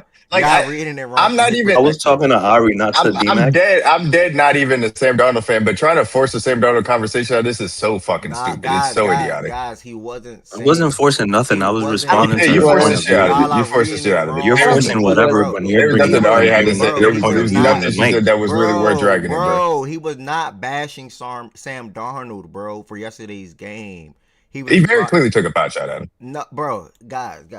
I'm not protecting. Hey, I'm sorry, Wes. Apparently, we made that up. I'm My not fault. protecting Joe at all. Yeah, I did. He only was You responding. kind of are we protecting don't him. heard it. I I'm guess. not. I'm only explaining what just happened. Yes, you are. No, I'm Ev, not. I'm gonna We give heard you. his words and understood what he said, Ev. You don't have to explain it to us. Let him get his 1-2 off, and then if I feel like it's necessary, I'll say something in response. But go ahead. Ed. Okay, Joe heard Ari say props to Sam Darnold in this particular game, right? Wes made a good response to Joe, in my opinion. He made a good response to Joe, but Joe heard Ari say that, so Joe was saying like, wait, Sam Darnold didn't do anything in this game, right? For you to even say, shout out to Sam for even showing whatever Ari said word for word. And then Wes came back and said, West came back and said a good response. Well, what do you mean, brother? He played a clean game. Your defense had opportunity to make him force turnovers or look like Sam Darnold is old or what the narrative around him is, and your defense failed to do that. Therefore, Joe had nothing else to respond back to West and say because West put him in his place, in my opinion. Not saying you a little boy, Joe, but West put him in his place. So therefore, Joe did not have a response, so then we're done. He was not taking a shot or bashing Sam Darnold, guys. Now the thing that he did say that I disagree with the other 15 other quarterbacks to do that, or look at the structure. Look at the structure or whatever the case may be. That's the shot I'm referring to. Is that not a shot? Okay, cool. That's exactly the shot that I'm fucking It referring to. is a shot. Are you glad you fucking got around to it finally? Okay, fair. It's a shot, and it's clear Joe doesn't think that highly of Sam Darnold, which is his opinion. But he was taking shots, whether it was a direct shot or an illusion of a shot to Sam Darnold. He was taking a shot at Sam Darnold. So that's why I understood why D-Mac said something. That's why I said what I said. If he feels like it's different, then he feels like it's different. I just personally think it's ironic because I remember very similar conversations being had about his quarterback, and he did not feel the same way. It was he's doing but he's still making the plays and he's still doing the XYZ, and it would be different if he was not.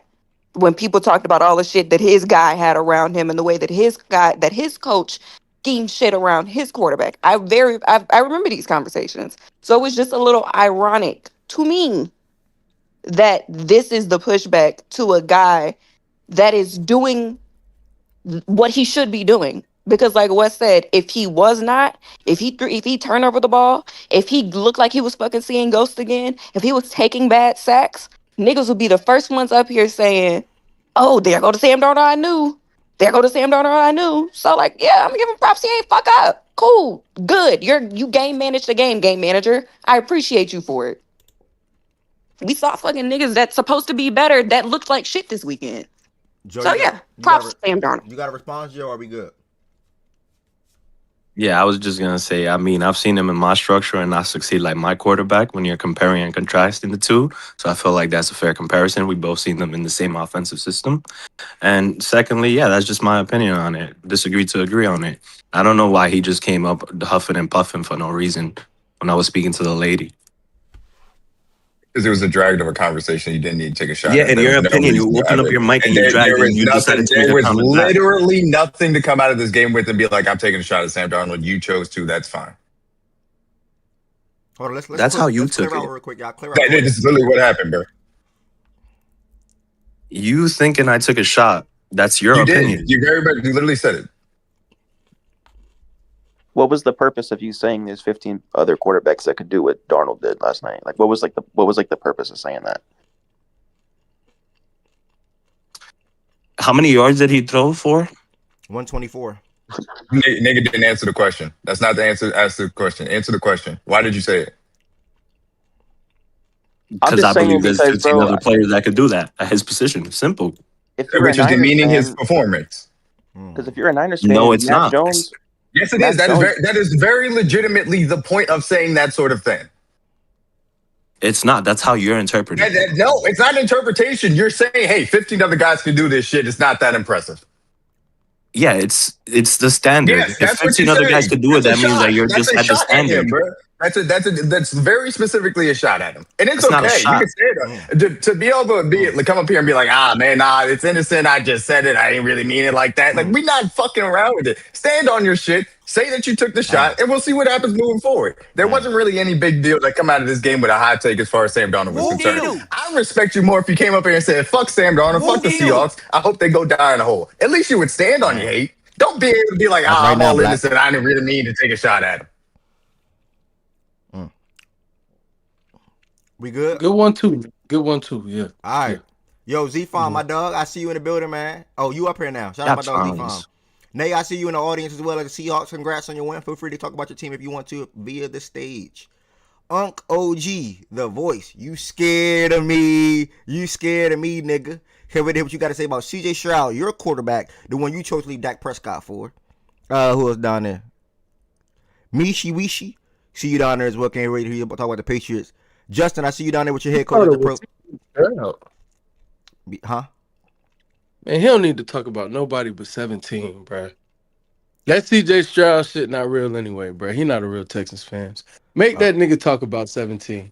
Wait, that's what he needs. Who number 17? Is that basketball? One thing, I'm gonna tell you like I told BJ yesterday. Josh Allen. Oh. I'm gonna tell you like I told BJ yesterday. Nah. No, I'm not holding on. No, I'm not holding on. Hold on. Nah, hold on. No, I'm not holding on. Nah, cause you are the one. You are. Hold on, BJ. Wait, I didn't server mute you, OG. I did not do that. Let me server mute you. I'm not the one that did that, OG. Y'all do not gotta server mute him. OG, do not spaz on whoever did that. Let it rock, please. OG, you are the one that came in here last week and said, nah, if it was Lamar Jackson, this and that. All Josh Allen do is win. He's a winner. He make plays. What do you got to feel about that game, OG? We had 4 turnovers. You, OG. Hold on. Let me go where I was going. I ain't finna spaz on a nigga, but I'm gonna tell you niggas one last time. Can't a nigga around here, ain't a nigga who asshole point toward the ground, tell me who I can have my fandom about. I root for who the fuck I want to root for. I don't need approval from BJ, from West, or now another nigga. I can choose to go back home if I choose to go back home. Nigga, now, that goes for motherfucking Texas, California, any nigga, wherever you at, you can't tell me who to root for. Nigga, I do what I want to do. 52 years old, nigga, I earned the right. Who to root for. And I can talk about whatever team I want to talk about. Bro. Hold on. You really low-key starting to throw me off. I didn't tell you been who threw me to off. You threw me off with a comment last week. You threw me off, and I started to tell you about it. You threw me off with a comment last week, nigga, to be honest with you. Hear me clearly. When me and you had a private conversation, you get on the motherfucking air talking about, you gonna come back and say this again. Nigga, that was a private conversation. Me and have private conversations, nigga, and we don't talk about it on no motherfucking forum, nigga. Now, so you threw me off last week. That's cool. That's where I'm at.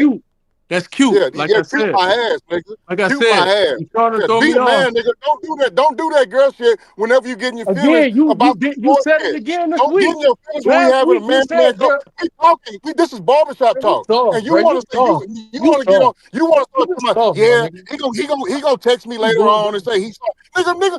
If I fuck up and I come at you the wrong way, man to man, I man up and say I'm wrong about it. But you don't put that shit on the floor. Be a man about it, nigga. Tucking your dick, you tucking your fucking tail, man to man. What are you talking about? Man to man, you tucking your tail. Man, bro. You sensitive, dog. You sensitive, nigga. You are a sensitive man. You are a sensitive man. That's exactly what you are, bro. You sensitive, bro. Be a man, nigga. Again, like I was saying, I didn't tell you because I was get the fuck out of here, nigga. Okay, bro, if you're gonna be like, what are we doing? He gonna talk the whole time? I ain't say shit disrespectful. I ain't say shit out the way. I said he not a real Texans fan. I ain't tell him he couldn't be a Texans fan or anything. I'm saying that because I think his heart is really in Dallas. What the fuck are we talking about?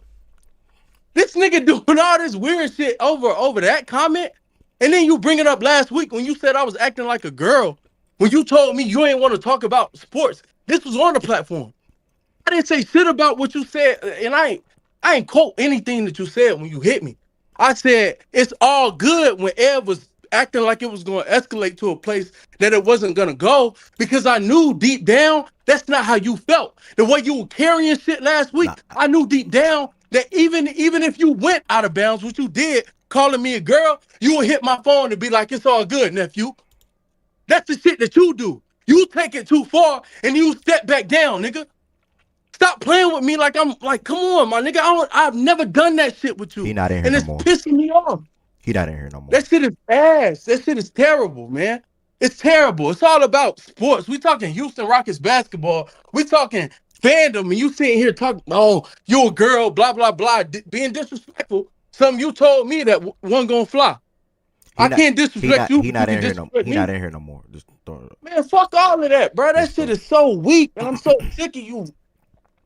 Oh, man. I'll tell you what, Brock Purdy was playing that girl on Saturday night. My goodness. It's so fucking odd. Niggas be they're odd stressed. for no reason, bro. Shout out my dog Wes. All right. Well, I listen, guys. All right, they both not in here no more. Yeah, yeah. I got nothing to do with what they got going on. My job is to when a situation hold on. My job when it's a situation like that is to let that rock out. Them two grown men can let shit rock out. That's on them. Now, OG, I think OG felt the type of way. This is the recap. I'm doing my job, y'all. OG said he threw him off last week when West brought a conversation that was in private to public when West said he just stated it again. Oh, don't worry about it, Ed. All he gonna do is hit me on the side again and say, oh, you my dog. I ain't gonna lie. That do sound crazy. I ain't gonna lie. If I was OG, nigga, I feel the type of way too. Now, if I was West, I feel the type of way too for nigga keep calling me emotional and saying I'm acting like a lady, which y'all please stop saying you acting like a girl, because we have ladies that support and respect this platform and come inside of this platform. So let's keep that in mind as well. So I see both sides of the fence on that one. I'm just the host. You know what I'm saying? So I'm laughing at what Lo just said. I'm not laughing at the thing that I was just saying. So again, I see both sides, and my job is to wrap it all up. And now we move forward. You get what I'm saying? I ain't gonna lie, bro. That was crazy. Both sides. Like, nigga, I want to throw some punches. If a nigga say, man, don't worry about it, he gonna hit my phone. Bro, imagine if Lo said, imagine if I'm talking about Lo or we on the same platform and I'm like, bro, hold on, nah. And I'll be like, you said it. Nah. I'm like, man, Lo ain't about nothing. He rapping. He gonna hit my phone after this shit like, bro, my bad, bro, like we good. Like, my bad, bro, we good. Like, I'm like, nigga, what? I told you that on the side, nigga. You wanted to bring that shit on the ear? Fuck no. But then imagine Lo saying, nigga, you act like a girl. I'm not saying, nigga, you act like a girl, nigga. Nah. Punches gotta get thrown, nigga. You gotta feel my fist, nigga. Straight up. You gotta feel my fist. Please go to the next game. Shout out to OG. Shout out to West. Both of those guys support Fact and Stats. And hopefully they're able to, again, have that private conversation, but keep it private. Real shit. I appreciate both of the things that they bring to this platform when it comes to voicing their opinion around baseball, college basketball, and or football, NBA, and NFL. So thank you to both of those fellas. And hopefully, and I appreciate both of them for reading the room right and realizing they had to drop, first and foremost. Z-Farm, my brother, Seahawks, 41-6. Talk to me. Yes, sir. This has been something I've been preaching about all season, so I'm not surprised by this result. A lot of people were wrong about this team up here. So, shout out to Mike McDonald, shout out to Clint Kubiak, shout out to Jay Harbaugh. Those three guys are what is keeping this team going forward. And, yeah, I can't say enough about this team. They're doing this in spite of Sam Darnold. And that is something that Minnesota was not afforded the pleasure of doing last season. They were forced to have Sam Darnold make plays, forced to have Sam Darnold doing things for them. The Seattle Seahawks don't need Sam Darnold to make plays like a lot of people thought they needed him to. So, I can't praise this team enough for the coaching staff, which is going to be blown up this coaching cycle now with, I think, 10-plus coaching changes. My goodness. I mean, that's ridiculous. So, yeah, shout out to Clint, he is going to get a job. Hopefully it's in Baltimore. Shout out to Jay Harbaugh, special teams coach, first play of the game, like I said, all season. This team does all three. Offense, defense, special teams, first play of the game. Rashid Shaheed, probably the biggest trade acquisition at the deadline this season. The most impactful so far, I would say, in this playoff. So, yeah, shout out to them. And unlike that team in the AFC, that's probably going to make the Super Bowl. We got a matchup. I say we, because fuck it. We got a matchup this week. That's a very tough matchup for the Seattle Seahawks. Very tough. Very hard-hitting round 3 of the trilogy. McVay versus McDonald. Probably one of the best matchups I've seen in the last couple years in terms of offense versus defensive genius. It's going to be a bloodbath. I'm very excited for that matchup. I know a lot of people are looking forward to that. I think that's the 6:30 game, so obviously that is the main event for the championship weekend. And yeah, winner of that goes to the Super Bowl. And honestly, in my opinion, the winner of that game wins it all. So, yeah, shout out to Seattle. They deserve to be in this spot, and don't let people take away from what Sam Darnold's doing. It's okay, but that defense, man, I've been telling y'all about it all season. It is not broken. Just like Brock Purdy, it's home. So, yep, Seattle football is back in the playoffs, man. I'm excited. Shout out to Mike Mack, man. We could have kept him. But you know what? It is what it is. We move on. So, go get your ring, man. Go get your ring. 2 weeks. Let's talk about it, Z-Farm. Somebody asked in the Yo, chat. Ev, so Ev, when I say that, I'm wrong. Wait, hold on. And then when Z-Farm come in and say the same thing, he not wrong. That's crazy, bro. The meme in here is insane, bro. Yo, y'all going acting like y'all said the same thing. Everybody It's good crazy. today? Y'all, today is Monday. Is everybody cool? Acting like y'all said the I same just thing. want It's to say crazy. something, my brother Ev. I just want to say one thing. We This can't get is- on this OG is when he say hilarious, we. bro. This is when he so talk fucking about funny. two teams, and can't get on Z Form about it. We know Z Farm is flip flopping. You know, we know he's. I'm we know not what that boy protecting my is. brother. We know what that boy is. I'm not protecting my brother. Yes, that is literally what you're about to do. You literally said no immediately for that reason. You're literally about to do it. If somebody been rocking with a team all year, which he has been, how Yes. is he flip flopping if he been praising the Seahawks and rocking with Seattle all year? Because it's two teams. It's two teams. But that's not flip He's acting flopping like though. it's That's not flip flopping. That is flip. No, I'm saying, but you can't be. So why you get on OG been rocking with Texas since the You start of can't the be. year? You can't be on OG then. You can't say anything about OG if you're gonna be like, Z Farm can root for two Are teams y'all like this. comparing Z Farm and OG? Okay, guys, walk with me. I'm going to take y'all to school. This is the biggest. Go ahead and protect your brother. Yes, Go ahead and I'm protect your not- brother. But they both my brothers. Only difference is one is black and one is white. Everybody can't be your brother. They both my brothers. One is black, one is white. Ain't that they both my brothers? That's it. So at the end of the day, OG went from saying I am a Dallas Cowboys fan to saying nah, F that, I'm a Houston Texans fan. Z Farm always said I am a Ravens fan, but the team is mid. I don't like how they're going. I don't believe in this win streak. I like what Mike. That's even worse. That's worse. That's even worse. Z Farm didn't say that word for word, by the way. I lied. Z Farm did not say even worse. Z Farm did not say that word for word, by the way. So I want to fix that a little bit. Okay, but what Z Farm OG did say word for word was that Oh. if y'all didn't fire Harbaugh, he was going to become a Seahawks fan. He said that. Okay, but In he here. also felt like Harbaugh was gonna get fired. I don't. But this is the point. It doesn't matter, though. He's being in He two wants teams to at once. leave.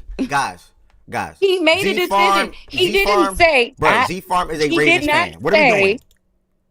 He did, but the thing is we're getting on him for having two teams. The question He's not a real is Seahawks not fan. the fact that he's a Ravens fan. He is a fan of two teams. Ev. He's not He is. an actual Seahawks fan though. He is a He absolutely Seahawks is. In every fan. single way that he talks about it, he absolutely is a fan of two teams. Because why didn't he just Y'all be say getting if Harbaugh gets fired, if He just Harbaugh said doesn't we. get fired, Okay, I I'm missed that. just going If he to just pay said it. we, And he did if he, say okay, we. I'm, You okay. defending the shit out Okay, of no, my him. bad. He just I did not hear that. He just said we. He just said we. I apologize. He did.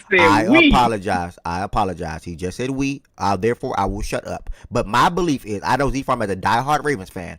I know Z Farm as a moderator of the Ravens community and also the Ravens host when it comes to spaces. But that guy, He was ready to say fuck all that shit if y'all didn't fire John That's Harbaugh. cap. Yeah, I did not believe that. That's cap. Z Farm is a diehard But he Ravens said fan. He it. bleeds Who gives a purple. fuck if you believed it or not? No disrespect. But Yeah, who gives a but- fuck if you believed it or not? The nigga said it. Okay, So and either low, we and can take motherfuckers. and Low No, just you and know what it is? Ari and This is Ari a point. and Ari This is a and point Ari that I've been making to and you Ari. all year. Niggas just chat You every don't day. hold niggas to Low shit that just they said out his say. mouth Drake made the It's top 3 stupid. quarterback. I gotta believe that. Bruh, yes, you do. No, I Either you don't. No, take I minutes. don't. He a Patriots fan. That nigga Hold up. believe it. Hold up there. Hold up there. Hold up. You gotta believe that he believes that. Hold gotta up. believe that he believes it. 1 second. Clear out for a second. Clear out for a second. We don't gotta clear out. This is that I'm not shit. dragging this. This is that shit that I be telling you, that I've been telling you about. You let niggas off the hook because you either A, think they trolling, or you don't believe them. So either you gotta take niggas at their word, or I don't take none of y'all at y'all motherfucking word. Because if Z-Farm said out of his mouth, unprovoked, if we do not fire John Harbaugh, I'm gonna become a Seahawks fan. And you telling me I just gotta say, well, I don't think he fucking really means that. So I'm gonna take the man at his word. But I gotta take him at his word for all the other bullshit that he be saying. Not saying bullshit, but you know, all the other shit that he be saying. You let niggas get away with shit. You do. Okay, guys. You be doing that. Okay, my response to that. And you gotta take niggas at their word, bro. He said it. It's okay. It's That's cool. facts. He definitely said that. All right, my response to that is, I believe what certain people say. No shade to my brother. My brother not even in here. Like when Goods tweet shit and say shit, I don't believe it because that's just how Goods is. When Z-Farm say stuff, I don't believe it. But that just means you don't believe these niggas. You think they bluffing. You think they emotional. You think they just say shit out of anger, bro. Yep. Okay, that's your brothers, not mine. That is exactly it. Yep. That is exactly it. Not mine, bro. That is exactly it. The funny thing is, that's actually what you should do. That's literally what it is, though. It's literally what it is. So when niggas play them off and tell them, I don't take you seriously, Bingo. from now on, you Bingo. can't say shit. Bingo. We don't have to take Z-Farm You seriously. hop in because We're not supposed to believe that. Y'all don't have to at the end of the day. At the end of the day, don't y'all say know. nothing. Y'all know who Z-Farm. Y'all know. Okay, listen. It's two things. We're good. Two things are facts. Y'all know who Z-Farm's favorite player in football is. Y'all know what team Z-Farm liked and still do like. Okay, cool. I did not know who his favorite player is. I don't. Jaja and Black, I'm going to go ahead and pivot to you guys as well. Nigga, that Humble Up be hitting different. I ain't gonna lie. Sometimes Humble Up be hitting super different. Like, super different. It smacked the shit out of you this year, didn't it? Like when niggas talk crazy and that Humble Up just hit. Like, nigga, get to the Texans, bro. Oh, we there right now. Up. You see that gray shirt behind me? I'm gonna put Humble Up in black lettering on that shirt, and I'm gonna wear it tomorrow for you, Black. And I'm gonna think about you when I put that shirt on. I'm gonna think about you when I make that shirt. Pause. Humble the fuck up. Thinking about another man. Pause. Humble the fuck up. Humble the fuck up. Your quarterback is ass. Yeah, that profile pic fits. He stink, nigga. He stink, Black. That is one of the worst quarterbacks in football. People, somebody got an echo. Joe, you got an echo. No, this is not a shot to Bryce Young. But nigga, after the rookie season, we thought CJ was worlds better than Bryce. They are now in the same tier of quarterbacks. The facts are the facts. Let's be real. They are now in the same tier of quarterbacks. This game was disgusting. First and foremost, as a defensive guy, I enjoyed, before I pass to the Black and Jaja, on a serious note, I enjoyed watching this game from a defensive standpoint because both defenses made plays. It was 8 total turnovers in a National Football Playoff game in the divisional round. 8 total turnovers. Will Anderson and Danielle Hunter, dogs. They tried. They absolutely tried. But the reason why I switched to the Patriots late is because the Texans were not going to have enough offensive weapons outside of Nico not being there, and then a quarterback that can make the right plays and the right reads and right throws at the right time. A couple of CJ that nigga got Dalton Schultz hurt. Yeah, and a couple of CJ throws were just bad. That one, Dalton. That wasn't Dalton. That wasn't overheard. Yeah, he got that wasn't Dalton. I'm sorry, that wasn't Dalton. But some of CJ throws were just bad. Like one of them, the rollout throw to the wide receiver on the left side of the field. What was that? The corner was that Carlton or Marcus? I think it was Carlton that picked that. Whoever that was that Carlton. picked. Okay, yeah, Carlton. I think it was Marcus. If you're talking about, I think it was the pick six. To the sideline. Either the pick six or the other The pick. one that went to the sideline was Carlton. The pick six is Marcus. Yeah. Do you know how sad it is that we're confused about which terrible interception CJ Stroud? Nigga had 4 of them yesterday. Yeah, that's actually crazy when you think about it. But I'm gonna wrap it here because we actually got Texans and Patriots fans up here, and I don't want to wrap. Low, Bear, Mish, 80K, Jaja, and Black. You all have the opportunity to speak first in regards to this game, and then everybody. If you're just a football fan, you like talking about the NFL, you like talking about the playoffs. Please feel free to come up to the stage, and we'll go ahead and continue on with the show. But yeah, I mean, 20 out of 47, 4 turnovers. No Nico Collins, and to top it off, you went against one of the better run defenses in the league without having a great to elite running back. Shout out to Woody; he will be good for Houston. And hopefully Joe Mixon is healthy next year, obviously to play for them if he's still in Houston. But he's not playing, bro. Yeah, 14 carries, 17 yards. Nick Chubb, 4 carries, 14 yards. CJ Stroud, 4 interceptions. No wide receiver top 60 yards. Meanwhile, on the other side of the ball, Drake May. Shaky game, similar to LA a little bit, but when he needed to, he made throws and he made plays. Pop, Diggs, and Keyshawn Booty, Bags, Digley, 3 touchdown passes to those guys. So I'll shut up there and I'll kick it off to Low, 80K, or Bear. But I'm gonna go one by one, like one Patriots fan, one Texans, one Patriots, one Texan, and so forth. So Mish, Bear, or Low, or 80K, whichever. Well, we'll let Mish go first. Mish, feel free. Talk about your team victory. After Mish, we'll go Black, and then we will go Low, and then Jaja, Bear, 80K, and then the crowd, the stage. Yo. What up? What up? I didn't know. When did you switch your pick?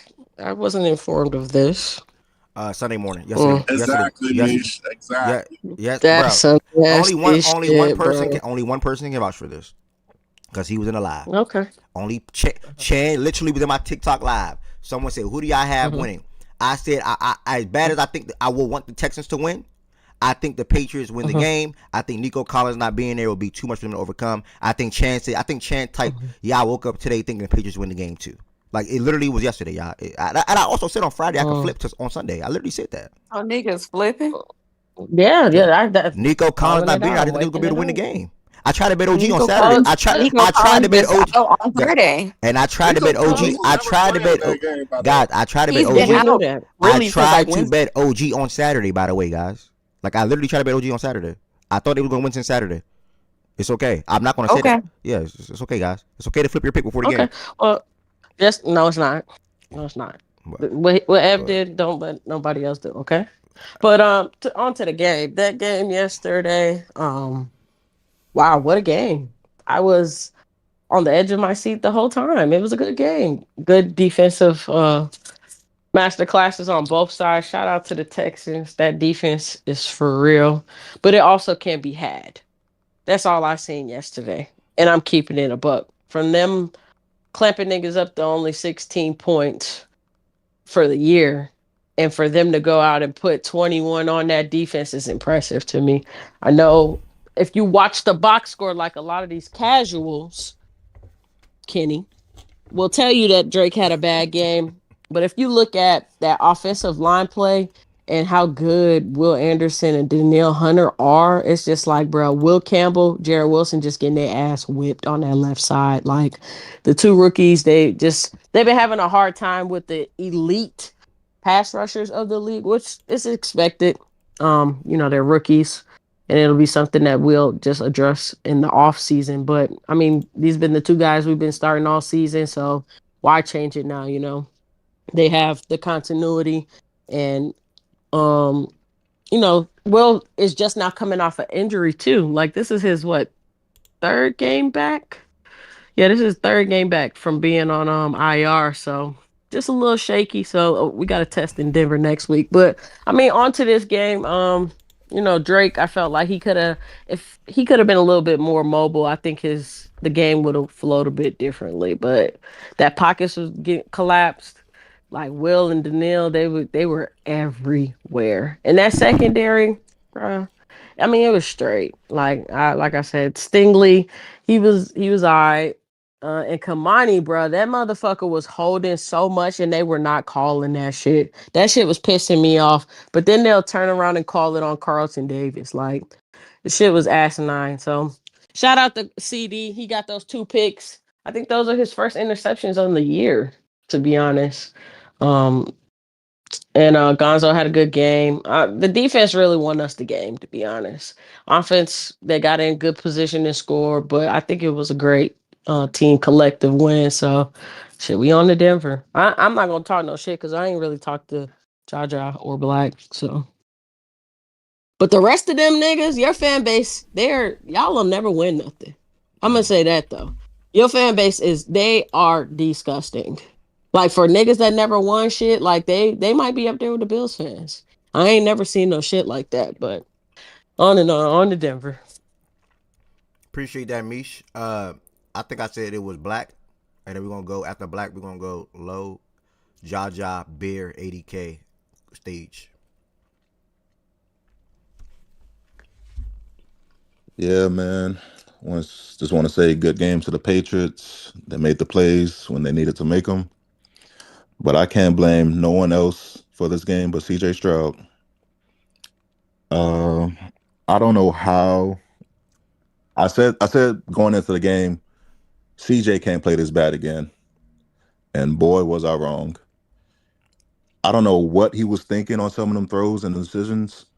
Like the pick six interception, I don't know what he was thinking. He should have just took the sack and left to fight another down.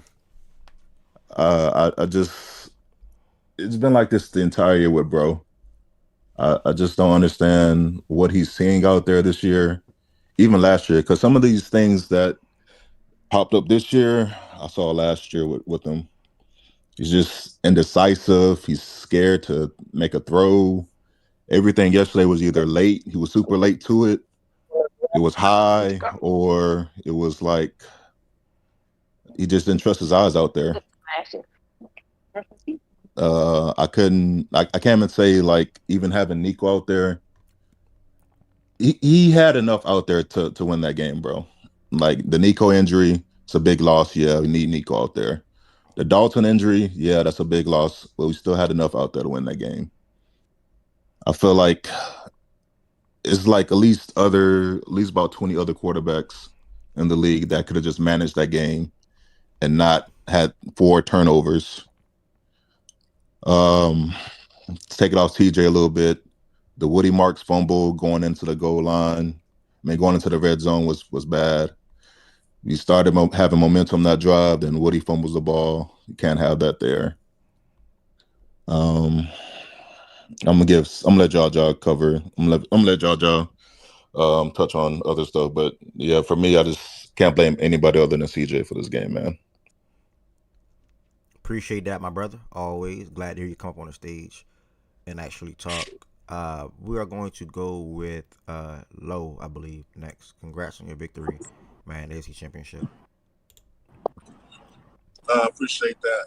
Can you hear me? I'm in the car. I don't know if the background loud. Yeah, we can hear you. All right. This was an entertaining game. A defensive. I feel like it was a very, very defensive game. We came in, like I said. I mean, people talk about the Texans defense, but I was saying coming in the whole time, I said we have a very good defense too. So I always liked our chances because it's like, okay, do I believe that my quarterback can make plays on that defense before, or more plays than their quarterback can make on my defense? And I always have faith in on my side, right? First of all, we shut down the run game. We didn't get anything on the ground, and we made it so it's like, okay, CJ, you're gonna have to beat us today. Like you're not gonna get no help from the ground. You're gonna have to make some throws to beat us. And I love my group of DBs as much as any group of DBs out there. I know niggas, you feel me? Niggas got great DBs, don't get me wrong, bro. But you throwing that Carlton Davis, Christian Gonzalez, Marcus Jones, bro. Especially when we getting help from the pass rush, bro. That shit gonna be you're gonna have a tough time doing that, bro. And that's just how I feel about it. Shout out to the pass rush, man. Shout out to Christian Barmore, man. Big, huge piece of our defense that we drafted. What was like 3-4 years ago. He had blood clots 2 years ago. Tried to come back from it last year, but wasn't really able to. So this was like his first full year back plan, and he definitely showed why he was a major part of our defensive plans. Shout out to Miller Williams. He definitely played a huge role in that. Tonga had a what's it called? He had a sack out there. Robert Spillane, he had a great pass breakup on somebody. I forgot who it was. He was making plays out there as well. He missed him for like 4 games during the season, so it was great to have him back. Man, it was just we got 36 pressures. So I think part of this shit with CJ, right? We were able to get pressure to him and force him to make a lot of wonky throws, a lot of off script throws, and we were able to capitalize. Drake had like he could have definitely played better. I don't think he played that bad, especially when you factor in the conditions, right? Like I never thought he was just gonna have some crazy game. Like this is always gonna be a great defense. Like, I always thought he was gonna have one of those games where it's like you just gotta make plays every now and then, right? And you can even tell like at certain points in the game, especially after the fumble, we started playing a lot more conservative because we were just trying to stay afloat a couple drives, right? Because we only had the 3 scoring drives that we had was our best drives. Everything other than that was either 3 and out or a turnover. So like we wasn't really like, other than those 3 scoring drives, we wasn't really getting too much, right? But it's just Drake's ability to make throws down the field and be accurate. I'm always confident in that, and he was able to do that at key moments down the field, especially that throw to Diggs in the middle. That was a great throw, great catch, and that throw to Booty, that was just art right there, man. So I think that was a great game. Shout out to the Texans. Shit, see y'all in Denver. See y'all in Denver. Easiest way to close it out. And big shout out on your dime back room, man. 3 good cornerbacks over there.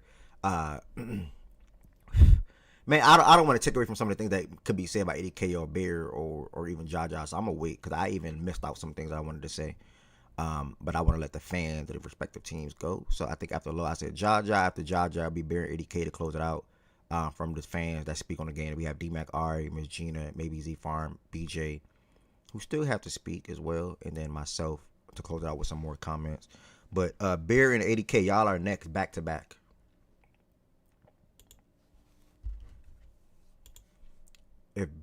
Hey man, what's good, y'all? Yeah, I don't know if y'all can hear me, but I said that wrong. Yeah, thank you, Jaja. My bad.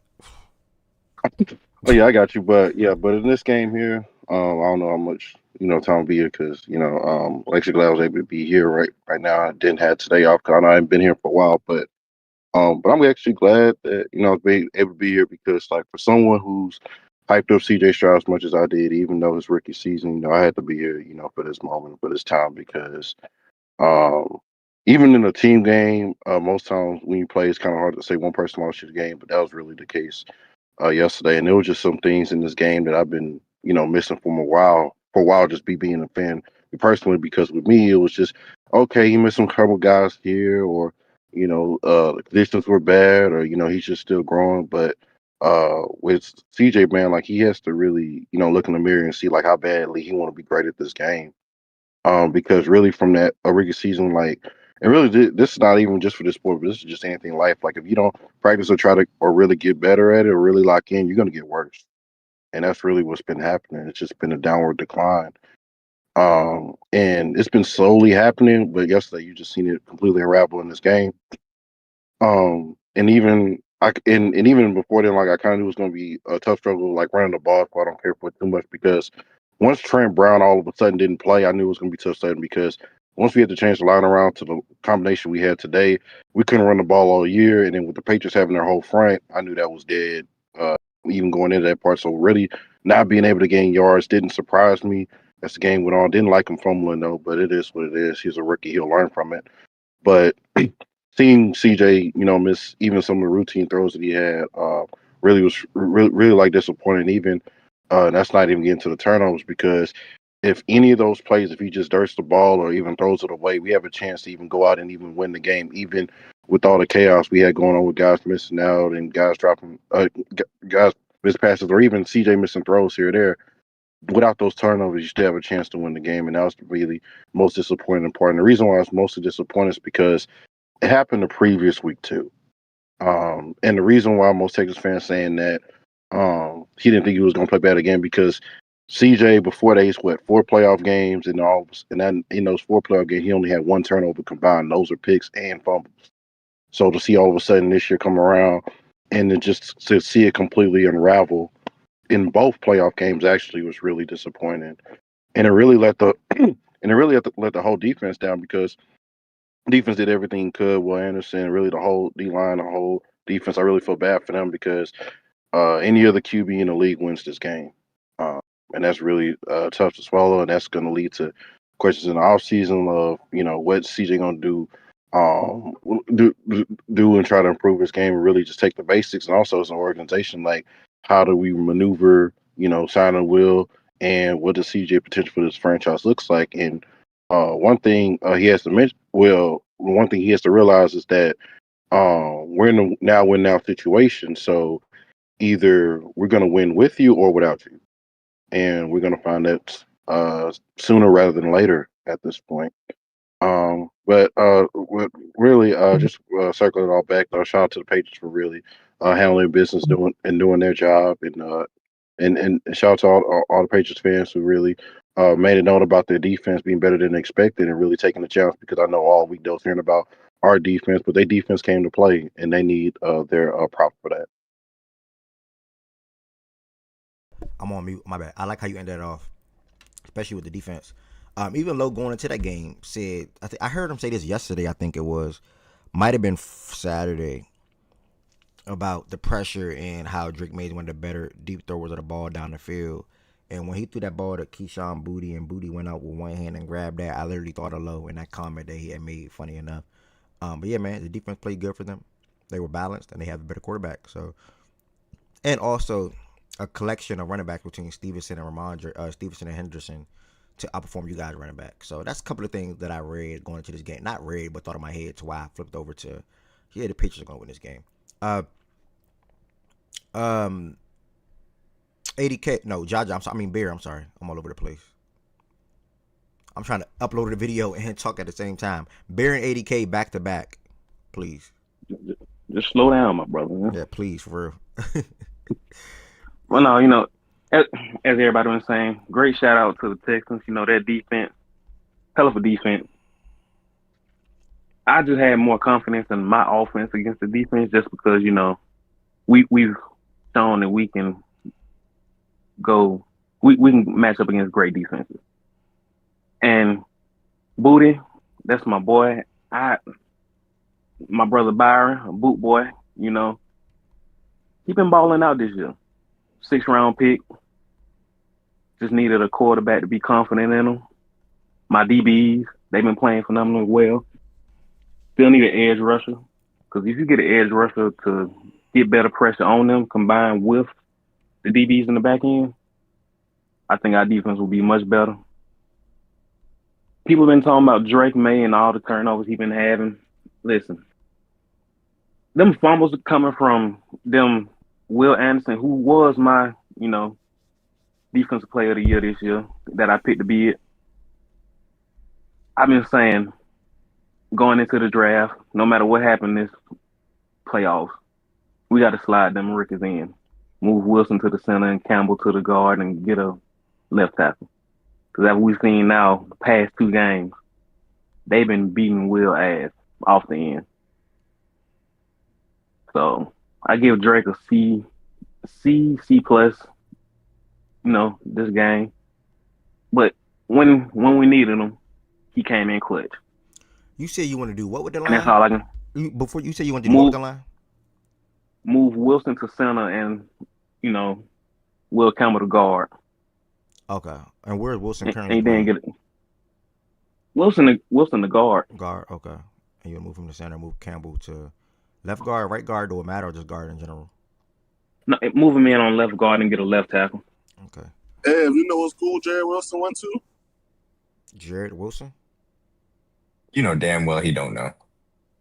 And that's a shame, D-Mac, because how you don't know your Georgia boy? You know damn well that. I said Georgia. I said Georgia. Why you act like I didn't say Georgia? Come on, bro. Don't be mad. I ain't hear you say Georgia. I'm gonna keep it a bean. I don't know that. And the good thing about it too, I do see a tackle from Georgia that I would like. I don't think he's gonna be at our spot, Bear. I really don't. I don't think he is either. But he's gonna go want that crazy in nigga. the combine, and then he's gonna get picked like top 20. I think. I want that nigga at left tackle, bro. Because then my left side will be solidified to me. But yeah, all in all, it was him and Will Campbell. But to me, all in all, bro, that was I want to say a great game, a good game, just because of them turnovers, bro. They was on CJ ass, and I knew my defense was good. I didn't know, they would get that, that much pressure, that many turnovers on CJ. I had him giving up at least 3 turnovers, 2 picks and a fumble. That nigga threw 4 interceptions in the first half. That shit was terrible. So, all in all, we just got to get ready. More. Yeah.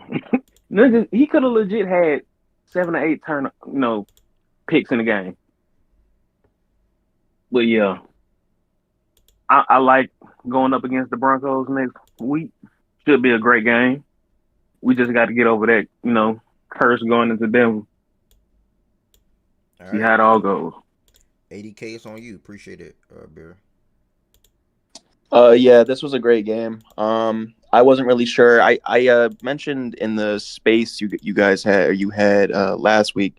I said the top EPA offense when they play the top EPA defense. The offense comes out, and in the playoffs they usually come out and win. It's like 5-1 with like 37 points average. I'm not gonna say our offense was like pretty because it wasn't. I think a lot of that is. I blame Josh McDaniels. I'm going to be honest. Like, people give Drake May the finger, but I think it's a Josh McDaniels thing. There's a stat, the 3 touchdowns, those drives that we scored, those touchdowns, is like 193 yards total. The 9 other drives that we didn't score was a positive of like 2 yards. So, yep. And this is exactly what I was scared of too.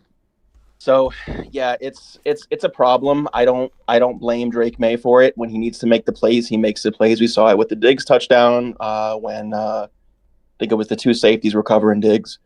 That was a really good throw. And then obviously the booty throw was even better. He had Kyle Williams open and he just missed him. That would have been another like great play. He just missed him though. So Kyle Williams is a rookie. I don't think that was Williams' fault anyway. But that would have been another great play. So it's not like Drake can't make these plays. He can make them. I just think it's his first time in the playoffs. And Josh McDaniels kind of coaches a scared game. I'm going to be honest. When he's up, he coaches a scared game. So I don't blame Drake for that. There was a point in the game, I don't know if anyone caught it, but Vrabel went down to the sideline to talk to Josh. And like right after that, we started doing like bootlegs, moving the pocket. Like, I think Vrabel even knows, like, Josh, like, we need to like figure something else out because we can't keep like trying to stay up like this. So I think that was, that's like my problem with the offense is it's not really Drake at all. I think he can make all the plays you need him to make. It's just Josh putting him in those situations to do so. I think Ramondre needs a lot of credit. He's been probably the second half of the year, I'd say outside of Drake, he's been like our best offensive player. I'm going to be honest. He's been great, and he's been our like a great pass blocker. He's been great in the passing game as a receiver, like just running the ball. He's just been really good. So I think like he doesn't get enough credit. Henderson, like I think he's too tunnel vision right now. Like running him in between the tackles probably isn't smart. I think he's not comfortable yet. But next year, hopefully he was killing drives, bro. Yeah. We kept putting him fucking out there. That shit was so stupid. But I don't think it's smart to run him in between the tackles. I just don't think it makes sense. Ramondre was hurt at one point, I think. Yeah. I think he did come out the game. Out. But still, even when they had both of them, they would put Trevion in, and we would get behind the fucking sticks. And now you're saying, "Hey, Drake, go save me on 3rd and 12 every fucking time." Shit's stupid. I'd like to see him in the pass game more as just like a pure receiver. I'm going to be honest. I don't know why they don't do that more. Defense is just good. Wait, what's that? Nothing you can go. Nah, Henderson. Yeah, he'll figure it out. I just don't think it's gonna be right now. So we'll see. But their defense, yeah, they came in. Like I said, y'all were saying, a lot of Texans fans were saying CJ wasn't gonna have another bad game, but he did. And there was a play. I noticed like 3 out of the 4 interceptions that CJ threw, like 3 of them were to Xavier Hutchinson. I don't know if anyone caught that, but like that's kind of, I think that was a kind of a trend. The one where Marcus Jones scores the pick 6, that play, Chase on was in Stroud's face, but that play was really Milton Williams doing. I think Harrison Bryant was on like a motion, and Milton Williams, he just pushes the tackle or the guard into the tight end, and he falls down. So there's no flat option now. And that just like totally ruins Stroud's like progression or whatever he thought he was going to do that play, just completely ruined as Milton Williams like got the tight end off his feet. So I thought that was a really good play, and Milton deserves a lot of credit for that. But other than that, I think that's pretty much, I think our defense has been really good. We have an interim DC. Hopefully we promote him. I don't know if Terrell Williams is going to be back. But if not, like I think Zach Kerr's been like really good, so I would promote him this offseason. And we gotta go see Denver. So bad history, but I'm pretty confident we're 8-0 on the road this year. So we'll see. So yeah, we'll see you in the fucking. I just want to say that just excited me to hear you say that your head coach was coaching. That when Josh McDaniels was doing stuff he didn't like, he went down there and talked to him, and then Josh that's head coaching, y'all. Like, I wish we had that. Hopefully we will. This the first time we done seen him do the shit. Well, the stuff. Oh, really? Yeah, he'll just sit over there and he'll let Josh call some, like the game we were up 21-0 and he kept being conservative. Oh my God. That's why we lost to the Bills. As soon as we go up, Josh just calls a scared game. Like every time. I feel like it's just like he wants to run pass. Like, bro, you're gonna keep doing that on 3 offensive series. Make it make sense. Nah, it doesn't make sense. I want to say you definitely say a lot of things that I agree with. So shout out to you even comment inside of the platform. And again, like I told you on Friday, bro, hopefully you come inside of the show more often. Are you into hockey, basketball, that too, or? Basketball, yeah. I don't really get into like basketball until after the Super Bowl though. So, hockey and baseball, like kinda, but not like I'm not like that. Like I'm not that tuned in. So, who's your basketball team? Celtics. I'm a Boston fan pretty much throughout. So, Celtics. Okay. All right. Thank you, brother. Bear said he had something to say after you, and then I'm going to head over to let's tap in with Ms. Gina. See what Ms. Gina got to say about the game. Yeah. This week, I think we're getting back Matt Collins. Matt Collins has been a big part of the offense. When he went out, you could kind of see some things, but he's supposed to be coming back this week. There's going to be another addition to add to the offense. Great run blocker. Drake relies on him on third downs, critical third downs. So that should be a big thing. And not saying it's going to happen. I believe it can happen. If we beat the Broncos and we do go on to play, and I think the Seahawks do beat, the Rams. If we play the Seahawks, the Patriots will have played 4 of the top 10 teams on defense. So people can talk about the schedule as much as they want to. You got to go out there and play the teams, and you playing against top 10 defenses, and you going out there and winning those games. You can't keep on just bringing up the schedule when it comes to stuff like that. But that's all I got to say. All right, Miss Gina. Also, before Miss Gina go, go ahead. I'm sorry. Okay. No, you good. Go. I'm sorry. No, go ahead. No, because I would you add said more. Before I go, go ahead. No. Go ahead, Miss Gina. I said I was going to say more about the game at the end of everybody speaking because I said a lot prior to people speaking. So I don't want to take away from something that people may say. So I'd rather just go at the end. I was going to add more to the game. I'd rather just wait. That's all. So you're going to take everybody else notes? Go ahead. Huh? Joking. Go, Miss Gina. Go, Miss Gina. Can y'all hear me? Good luck this weekend. Yes, we can. Oh, okay, good. So I have to say that I was a little bit high. I wasn't on making it to the AFC Championship high, but I was a little bit high on the Patriots going into the season. I like the moves that they made in the offseason, especially picking up Vrabel. I always thought Vrabel was a very good coach. Obviously, we've had to contend with him, when he was a coach of the Titans and all that. So I thought picking up Vrabel was a good move culturally and from a football standpoint. I like moves that they made in the offseason. I thought that their defense would be top 10 coming into this season, and Drake showed us some stuff last year. So, you got to run stuff back, run stuff back, run stuff back. But I'm like, if Drake can, pick up from the bright spots that we saw the year before, they can have themselves a quarterback, and he's certainly done that. So I thought that the Patriots might be in a position to contend. Now get to the AFC Championship. I'm not saying that. I'm not a liar. So I wasn't thinking that, but I thought that they would be able to give up a fight to the Bills, give the Bills a fight this offseason for the division. I thought they would be able to give them a fight because I think coaching is major, and bringing in Vrabel was just a good, like, coaching is literally everything. So I'm surprised and not surprised about where the Patriots are right now. But if you just play good, solid football, Drake, this is really just his second full year because he got hurt last year, right? So he didn't play the full year. Am I wrong? No, he didn't start. He didn't get hurt last year? Okay. He did get No, hurt last year, no. but he didn't play the whole last year, pretty much, basically what you're trying to say. Okay, yeah. That's what I was remember. Okay, yeah, that he didn't play May? the full season. Yeah, I'm talking about Drake May. Oh, okay. And so, yeah, so it's like, and I don't think that it's unreasonable that people said, hey, looking at the schedule that you played, we just got to see it when you do against some of the tougher teams. And when you get to the playoffs, these are the best teams that played that season. I don't think that was unreasonable. I think that now that you guys are here and you're still winning, well, then now you can just be like, y'all shut up. But I don't think it was unreasonable for people to say, hey, we're looking at the schedule you played. We got some questions. Not that you were bad, you got some questions.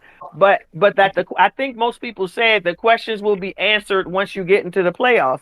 And you guys have gotten into the playoffs and you have answered questions. So yeah, I haven't heard anybody bring up the regular season schedule because everybody is talking about what you're doing right now.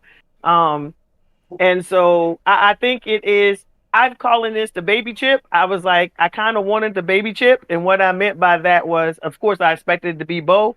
I thought it was going to be Bo and Drake May in the AFC Championship because as long as the Bills was out, I was happy. My hate watch was over for the year of our Lord 2025 football season once they got out. So what'd you say? Huh?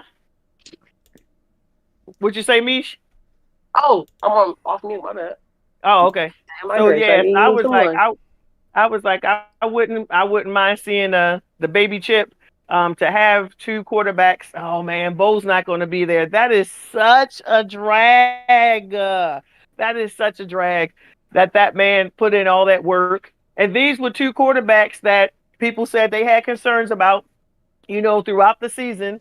And to be able to would have been able to see those two guys would have been like just great. I feel so bad for Bo Nix. That is horrible what happened to him. We just have to see what Stidham does. But to take this kind of jump, this just lets you know, getting a new coach, getting the right culture, bringing in the right pieces, it makes a huge difference. This team had a losing season, multiple seasons in a row, and all of a sudden, you make all of these changes over the offseason, and they're in the AFC Championship. So good for them. I can't even hate on them. I do not want y'all to start some kind of dynasty again. Gonna be honest about that. I am not for that. No way. So you got your little taste this year. Just go on home and relax. But I ain't trying to hear no Patriots dynasty again, bro. Huh? We'll see, bro. We'll see. The AFC, we have not forgotten those years. But yeah, it was a pretty good game. I like to see Drake maybe a little more. He had like 3 fumbles in the game, He had 3 fumbles, 2 fumbles. Four. Yeah, Two of them recovered. 4 fumbles, and he's had a few games. I remember when they played the Steelers, they forced a bunch of fumbles. Steelers sitting home on the couch, and and so whatever. So I guess that could be, but he doesn't lose his cool. He's very even keeled, and that's what I like about. He's very even keeled. He doesn't get too high. He doesn't get too low. At least this is the way he appears. He appears to be in control. Like you gotta like what you see out of him as the QB there. And I think him matched up with Vrabel is a good matchup. So yeah, I gotta hate to a certain extent because I don't need y'all going on some kind of roll again. We gotta get in there. But yeah, just some overall good play from this team. Defense showed up in this game like it was supposed to. And I'm looking forward to the baby chip.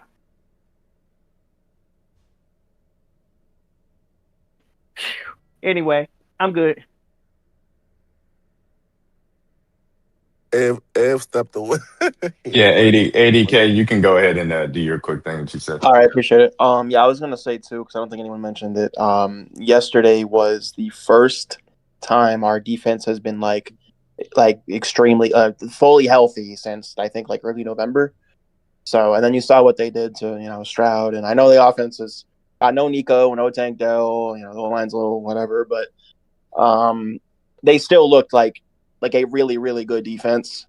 So everyone's been talking about all the defenses we're playing, but I think people need to kind of start respecting the Patriots defense now because they are taking every time no one talks about them, they take that personal. So I think people need to start respecting that defense now. But other than that, I think it's I think we have a good shot in Denver with Stidham, but I don't want to get too ahead of myself at the same time. So I'm not gonna say I'm not gonna look ahead, but it's gonna be. I think our defense is gonna stay the same way. I just hope our offense kind of gets a little better for next game. But yeah.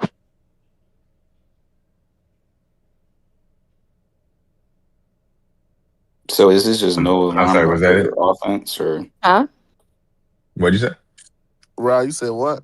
I'm saying just to take away from everything, are y'all concerned about your offense going further, playing another great defense and another great pass rushing duo? Nah, not really. Okay. I mean, am I concerned a little bit about my offensive line? Sure. I mean, if that's what you mean, but at the same time, concerned enough to do I think I'm gonna lose because of it? No. Okay. I mean, they're playing Jarrett Stidham, so they should be fine next week. Now in the Super Bowl, you can have that question. No, let me hear the eye tests.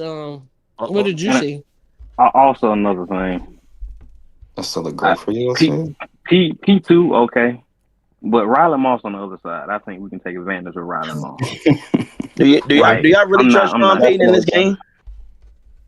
So I think you could put. You guys Payton has I don't a think I you think gotta you could ask bring about Julian that. Edelman out of retirement and put him on fucking Riley Moss, and that shit would work. So I'll say this. I think that the way that the Patriots were able to defend the run was incredibly impressive. They obviously Rudy Marks was stuffed on 8 out of 14 carries. It's just an insane stat. They gave them absolutely no room to rush. So very impressive from that standpoint. And the offense was uneven. You guys mentioned it. They basically had nothing outside of those 3 scoring drives. But Drake May was able to create some of those explosives that we need to see from him. I don't think this will be a problem next week because I don't think that you're gonna have to score a lot of points to beat the Broncos next week. I could be wrong about that, but we'll see.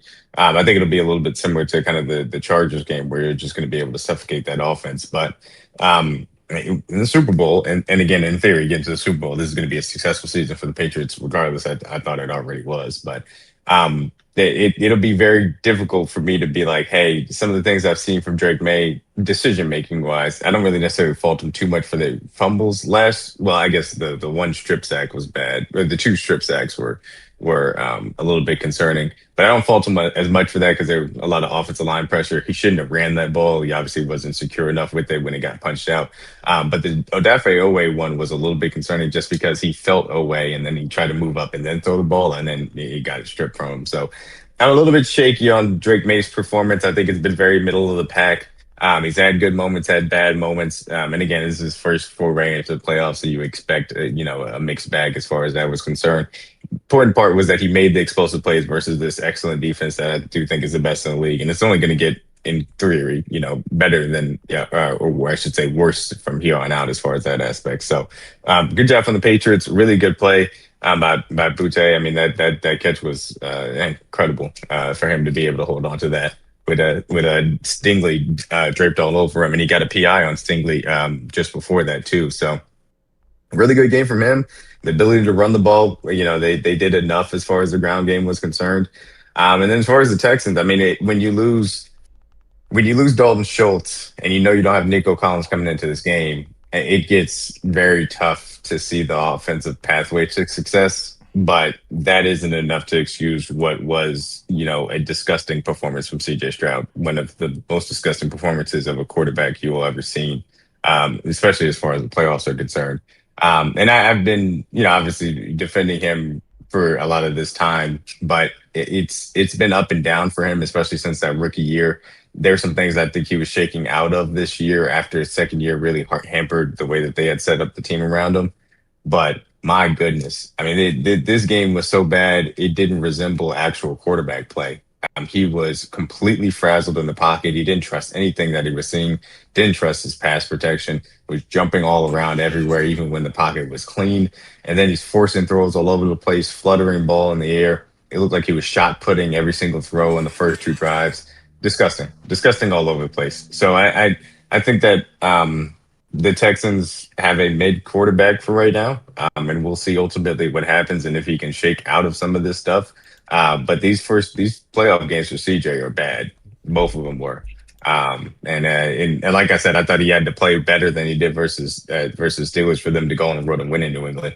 And he ended up playing almost significantly worse that, damn near would be impossible to imagine. So bad on CJ Stroud there. Just terrible. But shout out to the Patriots.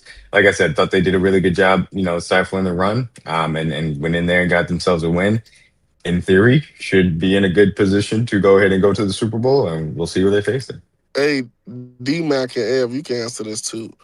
Because I heard some coaches on TV, whatever, some old players. Would y'all have went to Davis Mills in that in the second half or maybe fourth quarter? At halftime, I would have, yes, because you could tell he did not have anything that he needed to fucking play quarterback that day. The confidence, whatever, feel of it just didn't. So I would have benched him. The confidence was shot from him, and that shit was gone in the first half. It's so crazy. My Texas man, he realized. Hey, that's what you come up here to talk about? He was like, BJ, you gonna sneak up here and talk about CJ Stroud? I don't know if you get away with that. I literally been up here. I've been up here since. Why are you just coming off the mic now, BJ? That's what gets you off. I been sitting. Nah, bro, you can't get that one off him now. I finally it was paused and I had some time to speak. So I spoke. when y'all were going at it and yelling at me, it was literally, bro. It was literally voice after voice after voice. I had Mazak got jumped. Like you should have. Yeah, no, I was sitting on the stage. You was watching Mazak get jumped? And BJ wasn't mean. He stood behind that wall and watched that happen. Look, Mazak is Mazak, and he believe in what he believe in. Me and him don't believe got jumped, gang. You can't come up there. Hey, but Lo, to answer your question, but that was one of the biggest talking points on TikTok yesterday. I get not doing it because that's a big moment, y'all. That is a big moment. But like D-Mac just said, he was rattled. He was checked. He was tucked. Whatever word you want to say, like the confidence was gone. The confidence was gone. So for something that you're going to pivot to, you definitely could have pivoted to that at a 10-21 deficit at halftime. But I get still having the confidence as a coach or offensive coordinator in your quarterback who you picked top two. If not, 2, I think. It was 2, I think. He went 2, right? Yeah, he went He to. got the Yes. Bryce Young Yes. draft, I think. So was that the Bryce Young draft, y'all? Am I off with that? Yes, Bryce went one. He Yeah, went it two. was. That was And Bryce I'm Young. still Yeah, and to be Packers clear, started I Bryce. think that he's still better than Bryce Young. I just want to Yeah, be clear he's about that. far better. Yeah, man. I hear Ed what said y'all he are was Okay, saying, shooting. bro. so now, Agree with I that? hear, I I I hear ain't gonna what lie. y'all are Hey, saying. Far better, They in the same man. no, tier, Let's bro. Z-Farm, let me ask you a direct let's question, slow right? down. Same thing I asked you last week. Go So, on. what do you pay? What do you pay CJ Stroud? Because you said you wouldn't bring Bryce Young back. So what do you pay? What you do with CJ Stroud? You gotta let him play Yeah, out the deal. You gotta let him play it out. I was Yeah. gonna. I would do the same thing I would do to Bryce. I would let him play out the deal. I would not even discuss money with him. Unlike Bryce, Bryce gave me a case to at least sit down at the table this offseason. CJ Stroud has not given me a case. Ev, you said he played rattled. He's played. That's his trait to me. He plays rattled. That's his. That's him. Yeah. That's him as a person. Like he's done that all last season. He did it. No, I Against push us. back to that. It was not. Has It's he not been to developed as this a extent. quarterback? You've seen some moments from him. I agree, Z Farm. He has shown some moments of being frazzled. I would say within the pocket. I think some of that's the erosion of his trust in that pass protection.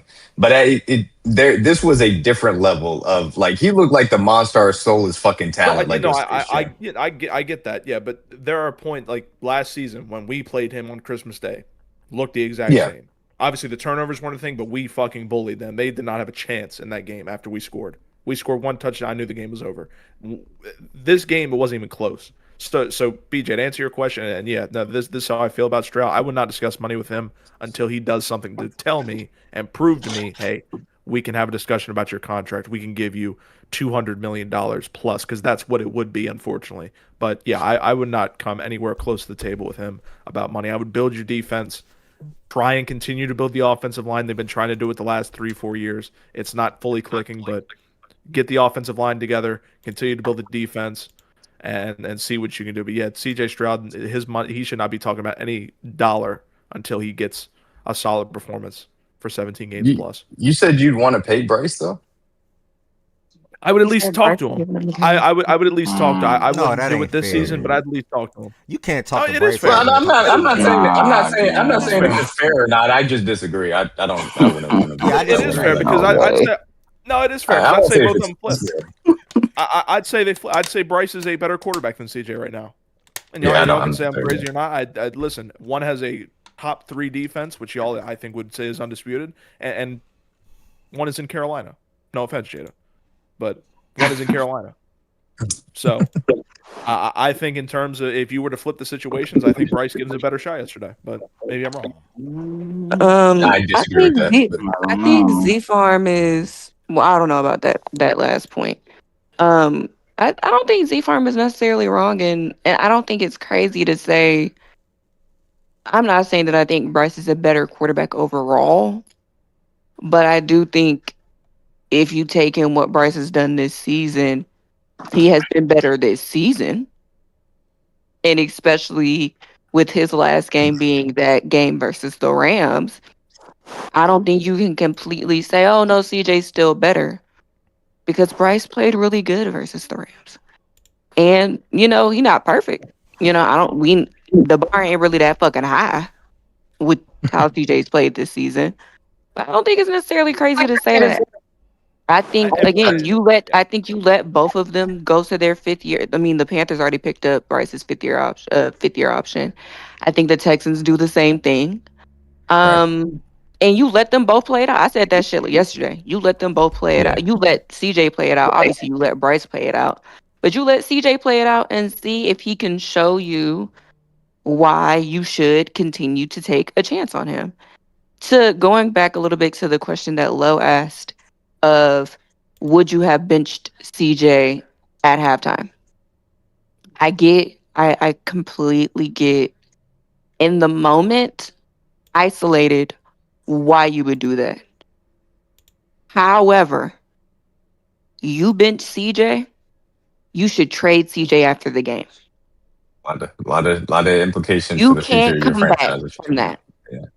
There's no way with the guy that is already clearly mentally just not there. And not there, that you bench him for Davis Mills in a playoff game. and say, okay, but we're gonna come in next season and CJ's gonna be our guy. You can't do that.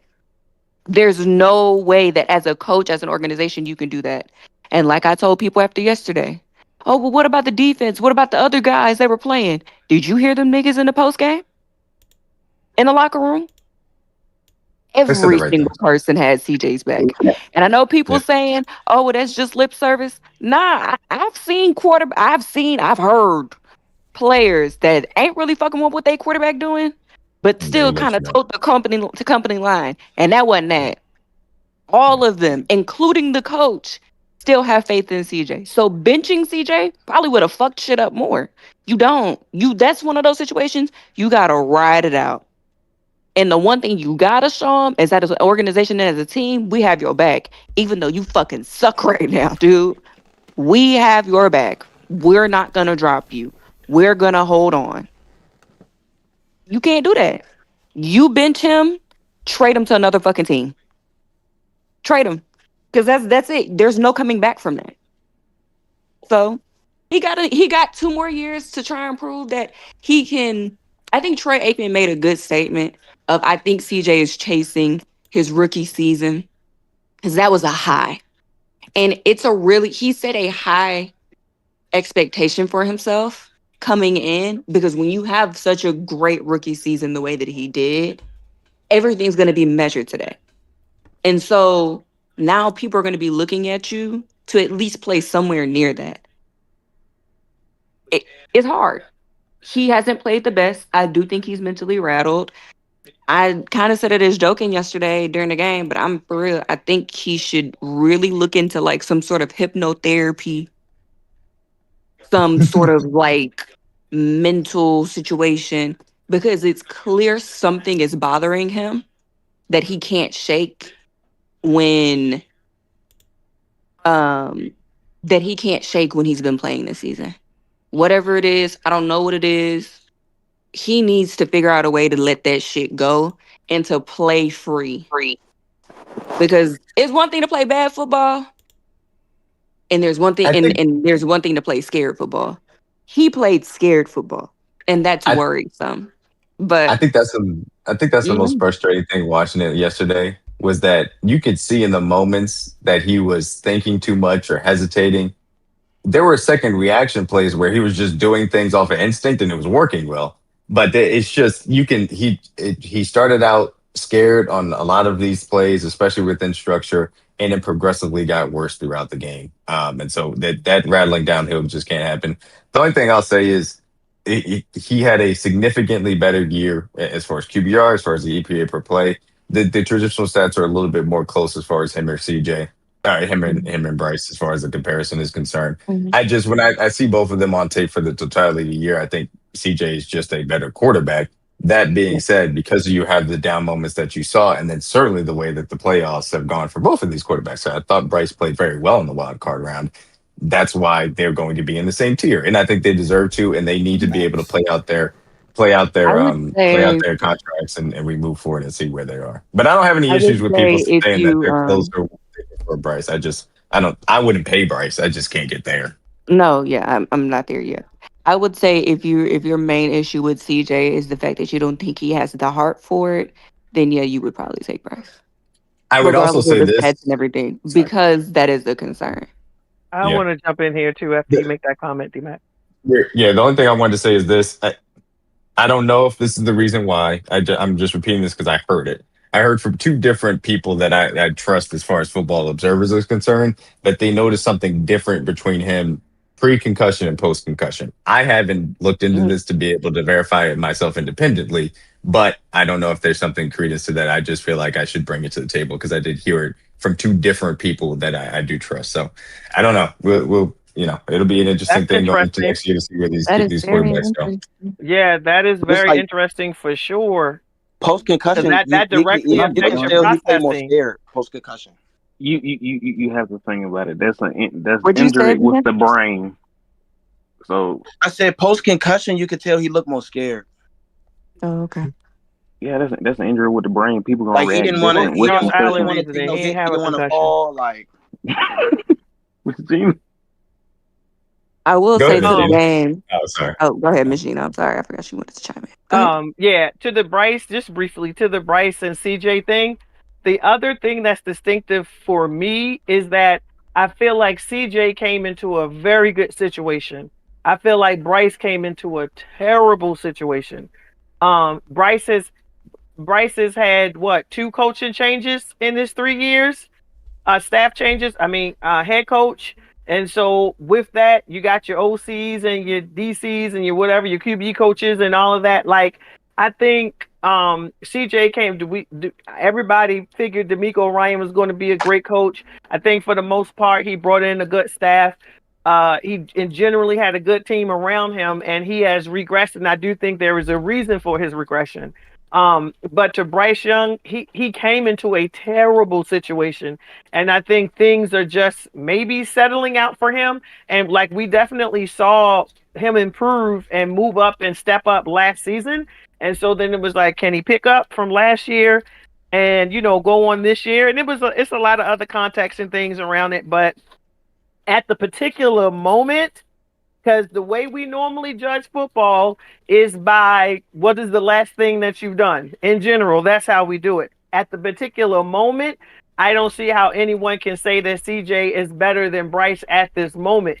Because based off of their play, I would say in the last year and a half, I would say Bryce has in general played better. We've seen brighter spots. We've seen a little more consistency here and there, even though things aren't perfect down there with Carolina still.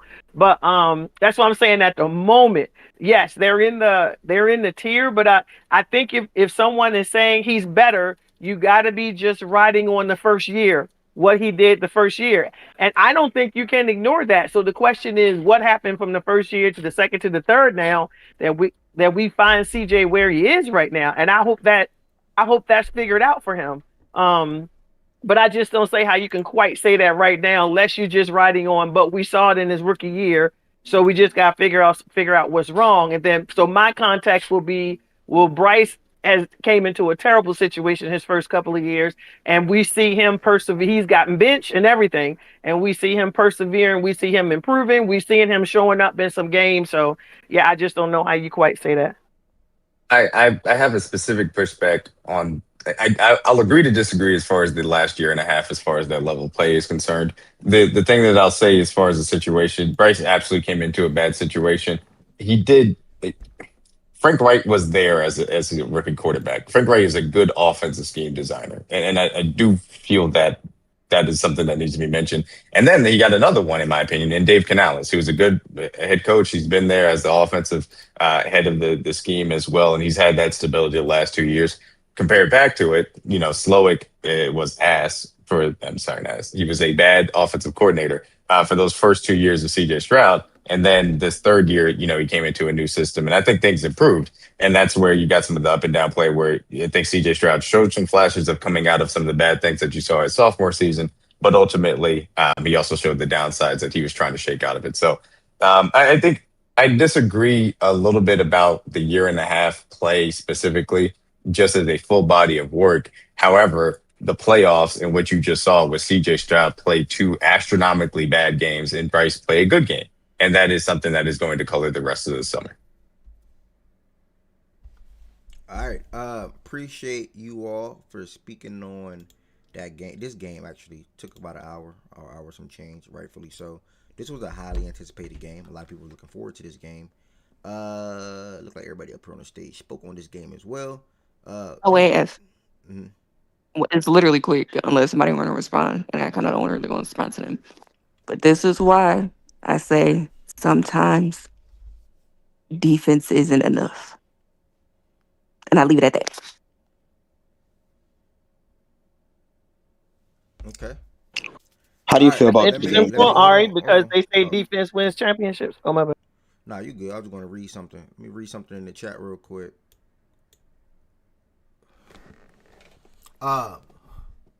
Wanted to come apologize to the platform. I try not to be the nigga always causing problems, but it's clear I just don't vibe with most of the real niggas code of conduct in here. I know who said that. I feel like everybody here feels like they can call me out my name. It's whack to me because I feel like I treat you niggas with respect. I can't remember the last time I called one of you out your name. Evan side. Evan and I had a relationship, by the way. We hold each other accountable. We got our bonds. At a time. Okay. Okay. Yeah, man. I guess, guys, just try to treat everybody with respect. You know, D-Mac. They try to treat everybody with respect. I hit both of them. I hit both of them on. I hit both of them. Let me talk. If that's why you about to get cut me off. I hit both of them on the side and said, I appreciate both of y'all for even dropping. To be honest, because it take a lot to drop in the middle of something like that. When you feel like you in some real smoke, like you drop in the middle of smoke, like that mean a lot because a lot of shit could have got out of hand or out of bounds. So either way, Wes coming in here and typing that, I appreciate that. And even still, shout out to my dog OG as well. Ain't no love lost on either side. We want to move right then and there though. I don't think nobody else even need to comment on that as far as on air. What did I miss? Nothing to speak Hey, on. if I was about to ask you, how do you feel? Nothing we need to get back to. What'd you say, BJ? I said, how do you seen feel that about real the- DB play last night? And not no Nate Wiggins shit. Oh Lord, my God, bro, him and this fucking stupid ass DB argument bullshit. I'm sick of it. You said what, BJ? I said, how you feel about the Texas performance yesterday? Yeah, I mean it's just hard to win a game when your quarterback don't give you the opportunity to do so. Back-to-back games where So like, what you do percentage wise? Like, how much you put on the quarterback? How much same you way I put on gave Josh everybody Allen else? 90, I gave CJ Stroud 90. It ain't no difference. Like it's 90. It's 90 for me when it comes to those two quarterbacks for yesterday's performance. Caleb Williams, he had 3 interceptions as well, but that last one, I'm not giving him a pass, but that last one really was not on him. Like that was literally DJ Moore, in my opinion at least. It's both ways. I was talking to some people earlier before they got in their feelings and kicked me out chat. It's like, I say it's 60-40. It's like, it is on Caleb, but like DJ Moore got to give a better effort, and Caleb just thought he was going to give a better effort. Caleb could have went under though. When you are Caleb could have went a little bit more under, but also DJ could have ran the route on a certain angle and way for it to went a little different. And as a quarterback, your job is to trust your wide receivers, and he trusted DJ to be somewhere. DJ just did not make an effort to go. So it's like It also depends on the layout of the play. Like if the play is supposed to be, if the ball is supposed to be out, DJ might have thought the play was like already wrapped. That's a pretty long route. I'm willing to bet DJ was the fourth option. It was in the structure of the play. It was designed to. I think DJ was. I'll finish. I think DJ was probably like the third or fourth option on that play. I don't know if he thought the ball was out or not. Cause like DJ doesn't typically loaf routes. Like I don't want to put that completely on him, but I definitely saw that narrative flying around. But I also don't think that was a good ball either from Caleb. So I think it's a mix of multiple things. I think DJ, he didn't give the effort on the route that like he would have wanted him to, but I think he might have been confused about if the play was over or not. And then I also thought the play, that throw from CJ, like a lot of the throws yesterday, was also just not good too. So it was just honestly an unfortunate series of events that led to that game in play. I'll go ahead and do it because I did look at the play extensively. If you look at the play, he's running a dagger concept from a tight split specifically to attack the middle field close safety. Caleb is staring down the barrel of Cam Curl to say, hey, are you going to take Rome or are you going to take DJ? He ends up taking 3 steps backwards, so he uncorks it to DJ. DJ does not run the dig as sharp as he needs to. When Caleb is letting go of the ball, he's running at 18 miles per hour, and by the time the ball Curl catches it, he is running at 15 miles per hour. He slowed down in that space of time. Curl already in it? Piper, please let me finish. I allowed you to finish. Allow me to finish. DJ Moore not only slowed down on the route, he ran the wrong route, and he didn't end up at the right land marker. Caleb Williams may have ended up having it a little bit out in front where it should have been, and it would have been an incompletion. I think that's certainly a possibility, but there's no doubt about it. DJ Moore was the person that was wrong on the play, and it was specifically designed to get either DJ or Rome open as the primary options on set play. So you'll put 100%. Even with that, that's what I'm saying. Even with that ball, and so that's good context too. Like again, like I'm not sitting in front of my computer, but I also think that the ball was just off too. I think he stared down the route. The safety was sitting there. He's staring down the safety. He's staring down the safety to see which one he picks. And I think the safety read it correctly. The safety also made a really good play on the ball. Like he didn't allow The for safety himself made to it. Curl made a very good play on the ball. That's why I say I think I give him credit. It still could have been an incompletion for sure. But DJ Moore runs the wrong route. That does end up happening in the play. And Caleb does read it out. The safety takes 3 steps back. Guess what? That means I'm throwing the dig. But DJ Moore doesn't run a dig. He if we're runs a deep talking about crossbar. like some of the technical stuff from yesterday, that last play that Caleb hit that nonsense moon ball on, That's some of the worst defense in the game. That's very similar to last year with the Commanders and that Hail Mary they hit last year with Jaden Daniels. Yeah, that's fair. Like I'm fine. You can criticize a lot about yeah, Caleb's game yesterday. I'm off the play for sure. But I'm just saying, like the corner, but the idea that you're a corner and you're playing attached and you get lost looking for the ball when you're in a man-to-man situation at the back of the end zone is insane to me. It's just the lack of discipline to like your actual responsibilities is nuts. Because especially if I'm playing zone or cover 4 or I'm playing cover 2 and I got like deep half, like my whole responsibility is this area. So the idea that you would somehow look for the ball and then you see the ball, you misjudge the height of the ball, and then you dislodge yourself from the player and you miss time to jump. Bro, I was just like, what is this? This is insane to me, bro. I legitimately don't know. That game should have been over right then and there. Caleb made a great play, but I just think the Rams defense on the stretch of that game, bro, they made a spectacular play, bro. And, that interception is what it is, but 3 interceptions in the game, especially at home like that, that's inexcusable. That's also a part of it, too. I just think Caleb also he had a very up and down playoff. I actually don't think he was particularly good in his playoffs, but I did he made a lot of really good plays, though. I think to give himself a good chance to win the game. Sorry for a lot of volume over here. I'm on the road. Q, you got to do that again. You got to request back again, Q. But that is our introduction to the Bears versus the Rams game last night. I made a video on this game this morning. I'm going to try to repeat some of the same things that I said this morning in the video that I'll be uploading later today. Right now, as we're walking into this game. Q, again, you got to request up again by tapping the hand button. And then you'll be good to be up here. And I'll come right to you. All right, there you go. I'll come right to you in a second. The Rams, man, 20-17 victory over the Chicago Bears in Chirac. In my opinion, they escaped with this victory. They are lucky to walk away with a W after this game. One, I was not happy with both offensive coordinators in this game, personally. A lot of questionable calls by both, in my opinion. But I also left this game very surprised with the Chicago Bears defense. I did not expect their defense to perform like that. The defense was amazing yesterday. Devontae Adams was in check the whole entire game. Puka Nacua was defended well. Stafford didn't throw a touchdown pass. And the biggest bright spot, but the best thing about the Rams offense yesterday was Kyron Williams' ability to be some sort of type of effective in the ground game. And just in general, he had 2 touchdowns. I think like 21 carries for 87 yards and 2 touchdowns. And time again, Chicago Bears defense gave Caleb Williams and them boys a chance. And same thing as the Buffalo game. The Buffalo defense forced Denver to punt in the overtime. The Bears defense forced LA to punt in overtime. And you have a 10-play drive. You get to the Rams side of the field. Both teams or both quarterbacks throw a late interception. It's really super duper unfortunate. I know the Bears wish they could have that one back. You're going to probably have a conversation on regards to if the Bears should have went for 2 instead of kicking a field goal to go into overtime. I actually have a Bears fan in here who I reached out to coming through the show today real quick. Should be another one coming here a little shortly if he pulls up. Q, I'm going to have Q. Whoa, damn. I was about to pass it to Q. Okay, wait. Q, I don't know what happened, brother. You got to try to come back up again. I don't know what happened. I'm about to pass it to my boy who's a Bears fan. We are going to, after he go, I will add some more words, and then we'll also hit the stage in regards to you guys' thoughts on the game. But Q, how do you feel about this game, bro? And talking about the game overall, and you had 1 for 2 late in that game.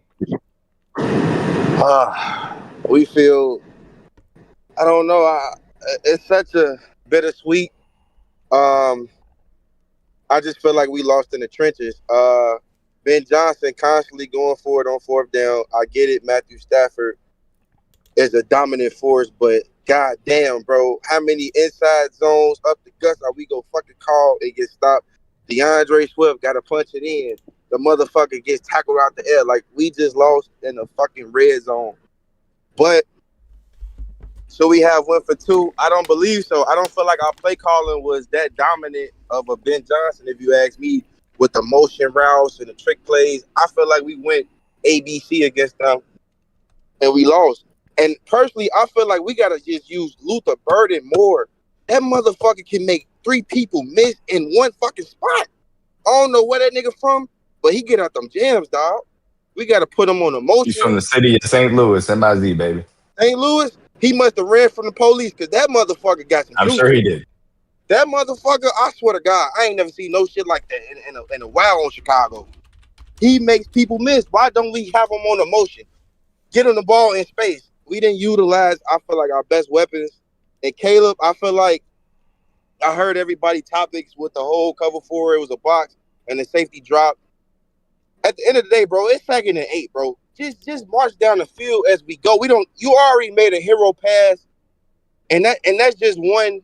DJ Moore was getting fucked up the whole game. If you in Chicago, you know how this shit feel. This shit is cold as hell. Like, playing out here, bro, is different. It's cold as fuck. So, I mean, he might have been a little fatigued. It was an en route on the cover 4. But I feel like for Caleb, he got to just do better of just being consistent, man. It's always like he got some voodoo shit going on. He'll play like just little, not ass, but we won't put up a lot of points. Then the fourth quarter come and he turned into Jesus Christ himself and just whoop niggas. No matter what it is, we down. We scored 24 points in one quarter against the Packers or whatever it was. And now he's running back 10, 15 yards, throws that bitch down the field and scores. Like, if he could just play consistent and trick himself to think it's the fourth quarter the whole time, motherfuckers got to watch out for us, bro. I'm telling you. But Chicago, the city, bro, we proud. I was downtown. He got the city lit like Rose, dog. He got the keys right now. Damn. So Damn. he got lit niggas is comparing this shit to Rose, bro. I swear. Damn. Bro, I'm downtown. People are saying we have not been this excited for Chicago sports since Rose. And it's the truth. When the last time y'all seen us really do something like this? Just think about all the Chicago, other than baseball and other than hockey. Like, come on, the Chicago. I was going to say there's a guy down there in the ice rink, man. Shout out to Connor Bedard. Come on, man. I respect the hockey fans, but everybody know basketball and football run the world, bro. Not totally with soccer and all that, but Chicago itself, we bred on football and basketball, bro. Everybody Simeon, you can look at the high schools. We are bred on basketball and football. But the city turned right now and shit. Hopefully we get a pass rusher. We get a pass rusher, bro. It's gonna be some problems, dog. I promise. That's all I got right now. I appreciate you pulling up real quick when we hit you on late notice, bro. Thank you, brother. When I went for 2, I actually agree with that as well. And at the end of the day, you still got the ball back in overtime. You know what you're doing his job. So I agree, bro. Thanks for pulling up real quick. No problem, bro. Z-Farm, let me tap in with you. What you guys say about this game right here, Z-Farm? Yeah. 2 touchdowns, 5 interceptions in 2 games. I'm not impressed. Really with the whole team. Damn, that sounds like Lamar numbers. Not really, but in the playoffs? No. We don't throw them in. That's off. Z-Farm, how do you respond to that, Z-Farm? Come on, bro. Like that was. Well, I'm right, so I can't believe he even said that. But. A lot of interceptions. I've seen a lot of interceptions from Lamar. But yeah, listen, that Ben Johnson shit is cool. I don't like when he used Olamide Zaccheaus, Devin Duvernay, Durham Smythe. You got 5 dogs, 2 tight ends, 3 wide receivers, and you're using Olamide Zaccheaus. Again, Durham Smythe. Who the fuck is Durham Smythe? Appreciate that follow, Woods.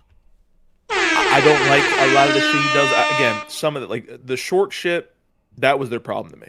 3rd and 1s, a lot of 3rd and 1s, 3rd and 2s, 4 down territory. Just it didn't click. And I think that's what lost in the game. To me, I felt that if they converted on a couple of those 3rd downs instead of going straight inside zone, that's what they were running a lot yesterday on 3rd and 1 was just straight inside zone was Swift, and it just wasn't working. Even with Monunga, I think they ran a fourth down with Monunga, and it just didn't work. And it's not their offensive line. The Rams are just very good on that front seven. So Can I say something real quick before you go? I just want to squeeze in there, by the way, y'all. This is called Facts and Stats. The last 2 years Lamar was in the playoffs is 7 touchdowns and 2 interceptions. Just want to provide that a little context. By the way, Lamar Jackson's first 5 playoff games was 3 touchdowns and 5 interceptions. And by the way, he went back to 2018. Just so we know, since we gonna go ahead and give Lamar Jackson stats, it did sound familiar. That's where I got it from. 3 touchdowns, 5 interceptions in the first 5 Lamar Jackson playoff games. It sounded familiar to me, and it just I was like, wait, there it is. That's where it came from. I was nasty boy. 3 touchdowns and 5 interceptions in the first 5. I just wanted to make sure I had heard it. I was like, I knew I heard this from somewhere. Now you're not gonna let me talk. Now you're not gonna let me talk. Now you're not gonna let me talk. Yeah. I had heard it before. No, he didn't. No, he didn't. No, he didn't. Now you're not gonna. Okay, I'll let you finish. I'll let you finish. Go ahead. Go ahead. Because I knew I seen it before. Now the biggest difference. I mean, Lamar has improved since his last. Are you gonna let me talk? I'll let you talk. Okay. Now the difference is. Z-Farm quoted Caleb Williams' playoff stats in 2 games, back-to-back games. Right. What D-Mac, can you let me talk, please? Can you let me talk, please? What D-Mac is now, can you please let me talk? Now, what D-Mac is doing is taking the years Lamar made the playoffs, not even the games. He's taking the years and putting it all into one. No, I said games. Lamar, can you please let me finish? I said the games. No, I'm just correcting you. I said the games. Please let me finish, bro. I corrected you. I said the games. Go ahead. At the end of the day, he's adding Lamar playing more games over the course of 3 years in comparison to Z-Farm speaking on Caleb Williams playing 2 games in 1 year. Right. It's 5 not the games, same. 5 interceptions is not the same as far as Caleb throwing 5 in 2 games. I agree with you. Okay, so why did you say that? I had seen. Why did you say that? I heard 3 touchdowns and 5 interceptions before. Now, D-Mac, why did you not speak on what he did the last 2 years in the playoffs, where that is 7 touchdowns and 2 interceptions? Why did you avoid that? I'm not comparing Caleb Williams to year 8 Lamar Jackson. Why would I do that? Who would do that? Why would I compare? You want me to compare Caleb Williams to year 8 Lamar Jackson? That's literally what you just did, D-Mac. I'm sorry, you didn't hear what I said. I said his first 5 playoff games. I did not compare it to year 8 Lamar Jackson. Caleb Williams didn't even play 5 games, though. Z-Farm went with 2 games. I just said I had heard 3 touchdowns and 5 interceptions before. It sounded familiar. Oh, God. It sounded familiar to me. There you go. That's where I got it from. You literally said that's Lamar playoff stats, and that's not true. I said it sounded like Lamar playoff stats. I was right. But that's way off. Why is it way off? Z-Farm, go ahead and continue, my brother. My bad. Okay, that's what I thought. Go ahead, Z-Farm. My bad for cutting you off. No, you're all good. Yeah, I'm just not shocked by this. Ben, he's a good offensive mind, great. I think is a little bit of a stretch. I think he has some things to work on, really just as a man, really, I would say. But yeah, listen, the Bears, their defense, I think surprised a lot of people in this. I thought they would be a shootout, and they shot Jaquan Brisker, another great safety in this league. Oh, man, I'm telling you, the safeties, this is a generational safety era that we are in. Yeah, so shout out to Jaquan Brisker.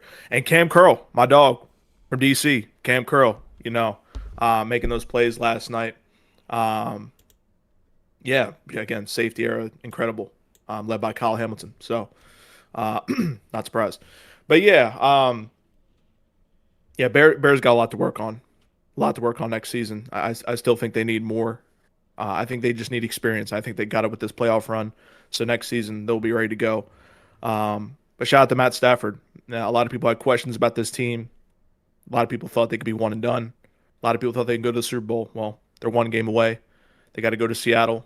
Like I said earlier with the Seattle game, this is a great trilogy. I think one of the best trilogies we've seen in this decade in terms of divisional opponents in the playoffs. So, can't wait for this matchup this Sunday. Stafford versus that defense. And whoever, like I said, whoever wins that game in the NFC Championship is my pick to win the Super Bowl. So, yeah, shout out to those 2 teams, and best team wins. Yeah, I actually agree with that.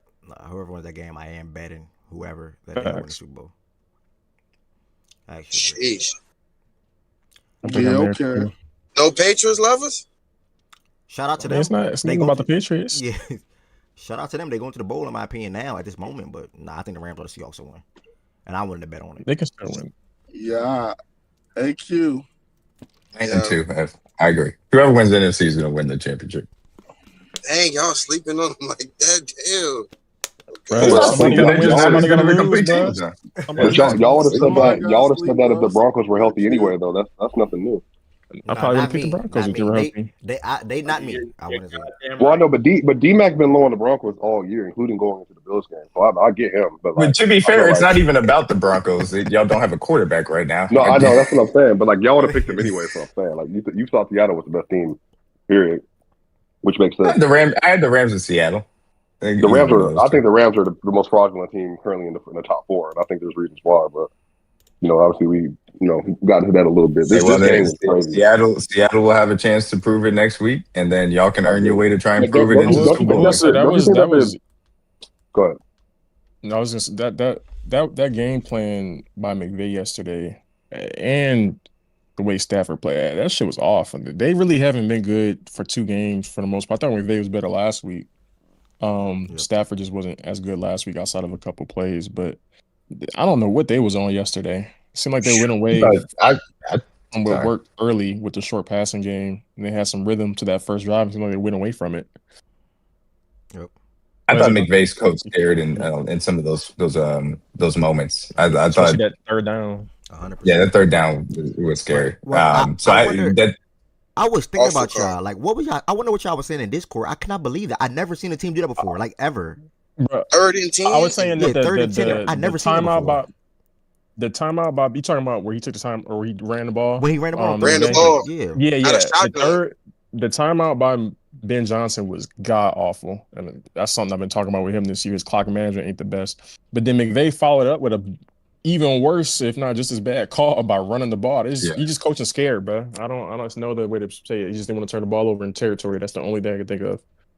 Yeah, he coached like he was scared yesterday, and that was the most disappointing part. I would say based on what the Rams were able to put out there. Like the defense showed up as I kind of expected it to. I thought they were going to make things a little bit more tough for the Bears to be able to get the ball, moving on the ground. And Swift still had a solid enough game, but they made it difficult as well. And they made it difficult on the back end. I think that the crazy thing is the Rams defense played so much better than their offense. Like, and both defenses really did. But Omar Spates had himself a really good game. Both safeties, Cam Crow was really good, especially and obviously the last interception, but just throughout the entirety of the game. Blake, who I thought came back last week and looked very shaky versus the Panthers, really played much better than he did there. And I thought they had a really good game plan to try and make sure that none of the wide receivers could really, get open too often, as well. So that offensive game plan from McVay was concerning. Now, look, maybe that's a Snoke thing. I don't know what it is, but they're going to have to get back to being aggressive and being able to get the job done if they want to go into Seattle and win that game. That's for sure. And I think Stafford also has to play better. I think that wasn't his best game. I think he missed some things. Have the question mark about everything as far as, it's whatever, you can have your conversations about that. And yeah, Woods, as far as the Bears are concerned, the Ben Johnson thing, I think there are definitely areas of being a head coach that he can clean up. Clock management is certainly one of them. And that I do really think comes with experience. It's rare that you have a guy that really comes in, especially when they've been an offensive coordinator or defensive coordinator. It's usually more so the CEO, head coaches that really come in with that ability already. I think of Mike Vrabel immediately as far as being able to handle the situational stuff, because they're used to focusing on that stuff more so than those other guys are. But I think that'll come with time and experience. And again, having these 2 playoff games to say, hey, this is experience to build off of, I think is a good sign for them. You talk about getting another pass rusher Q. I think that is going to be the chief thing. They just need that alpha guy. Once they get him, then things sort of fall into place as far as the rest of their defensive line is concerned. I actually thought it's funny. It took this long into the season But because Johnson's back, because Brisker's back, because Gordon's back, you finally saw the idealized version of this secondary that really actually, I thought, frustrated the wide receivers, Puka and Devontae specifically, throughout the entirety of this game with the way that they played. And so the Bears, this is such an encouraging, successful season for them. And then the Caleb aspect of it, up and down, again, been that way pretty much the entirety of the year, but you've seen the incremental steps, and then you see the incredible plays that he can make, even though you want to see more consistency, and I think you will see consistency as things go on and throughout that is concerned. And the beginning of his playoff career, similar to Drake May, is up and down. That happens sometimes as far as young quarterbacks is concerned. But when he just flashes, it's like, this is insane, dog. You see, you make plays that you never think you could even imagine as far as that aspect. So tip of the cap to him. Obviously, this team is young. I think that they will continue to improve. I think DJ Moore is going to be used as trade bait this offseason. We'll see if that ends up happening.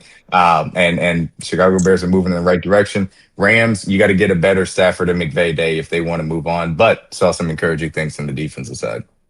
Well said, my brother. Well said, my brother. Hey, listen, if y'all listening to this show, y'all watch this show back, whether that's Twitter, whether that's YouTube, whether that's Twitch, do me a favor, and it don't cost no money. Pick up your phone, go to TikTok, Instagram, or Twitter, and YouTube, and follow or subscribe to DMW Sports. Show my brother D-Mac some love, man. Show my brother D-Mac some love. Follow his Twitter, his TikTok, his Instagram, and or subscribe to his YouTube channel. He is working daily. Let me hold on. Appreciate that, brother. Shout out to the Fact Stats platform. Daily in Spanish is, hold on, brother. He is working. Diario? Diario. I wanted to ask something when you're done too. Right? He's working Diario. Okay. I'm getting get back on my Spanish stuff a little bit, y'all. Lowe said he got a question for D-Mac, or was the stage? Well, whoever. Oh, okay, go ahead. Nah, it's just because yesterday I was saying, right, I don't really understand Ben Johnson, right? Because for being aggressive. I don't see why you don't just go for 2 at the end of the game and get it over in regulation. Like in my that's what I would have did. Me personally, I would have went for 2. I mean, you're supposed to be an offensive genius. You telling me you can't give me 2? You can't give me 2 yards. You can't draw me something up right here. You got the momentum on your side.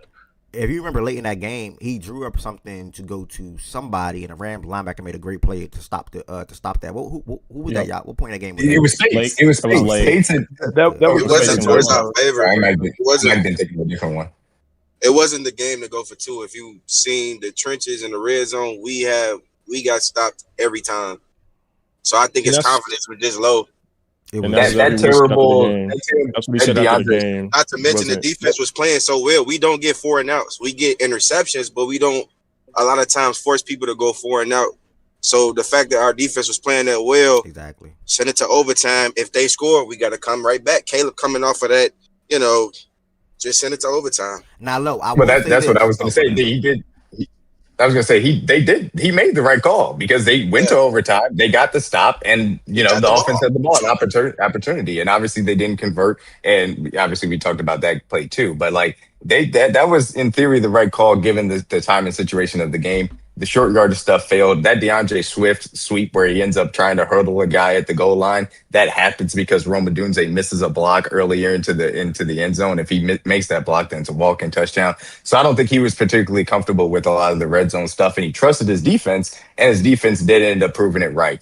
It just is the offense didn't convert, and obviously you can have the conversation about that. So there's a whole thing about Ben Johnson's aggression. I thought that he did a good job at picking and choosing his spots yesterday, in my personal opinion. And Jordan Wood just sent something in the chat. Jordan Wood just sent something in the chat. Ben Johnson after the game struggled inside the 5-yard line and goal-to-go situation influenced his decision not to go for 2. Makes sense. Say he thought about it. I would ask y'all this. I kept watching both of these games yesterday or over the weekend, and I did not know the rule. Please let me know what happens when overtime when the time runs out. Keep going, niggas. Keep going. So they reset the time to another 10 It's basically a new game. Yeah, it's basically it's like first quarter to second quarter. You flip sides and you keep going. Yeah. Somebody got to score, bro. We can't have no ties in the playoffs. Somebody got to score. Is there a halftime though? Is there a mini halftime? I have no idea if there's a halftime. I have no idea. We haven't seen no double overtime yet.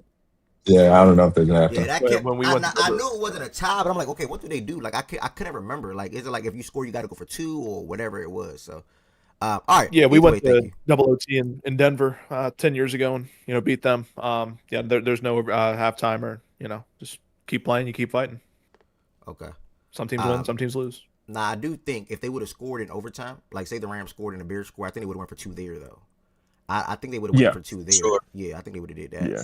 versus playing on. So It's an either way, interesting it's an interesting gamesmanship thing because if you think about it, if you think the other team could potentially go for 2, if you score and gets like if you get 7 to start overtime, I wonder if somebody goes for 2 on their first drive if they score a Themselves. touchdown. It's an interesting little because you almost want to protect yourself because now they're in control of potentially winning the football game. It's a tough decision to Yeah. make. It's an interesting question. I just always say, and it doesn't pertain particularly to that, but I just give me the ball second in overtime. I just want to Oh, know for sure. what I need to get, how I But need to get it, and I have the pen to be able to decide if I want to be aggressive and get more than the other team got, especially because you can have 4 downs to do so. So, But D yeah, man, walk with me here, right?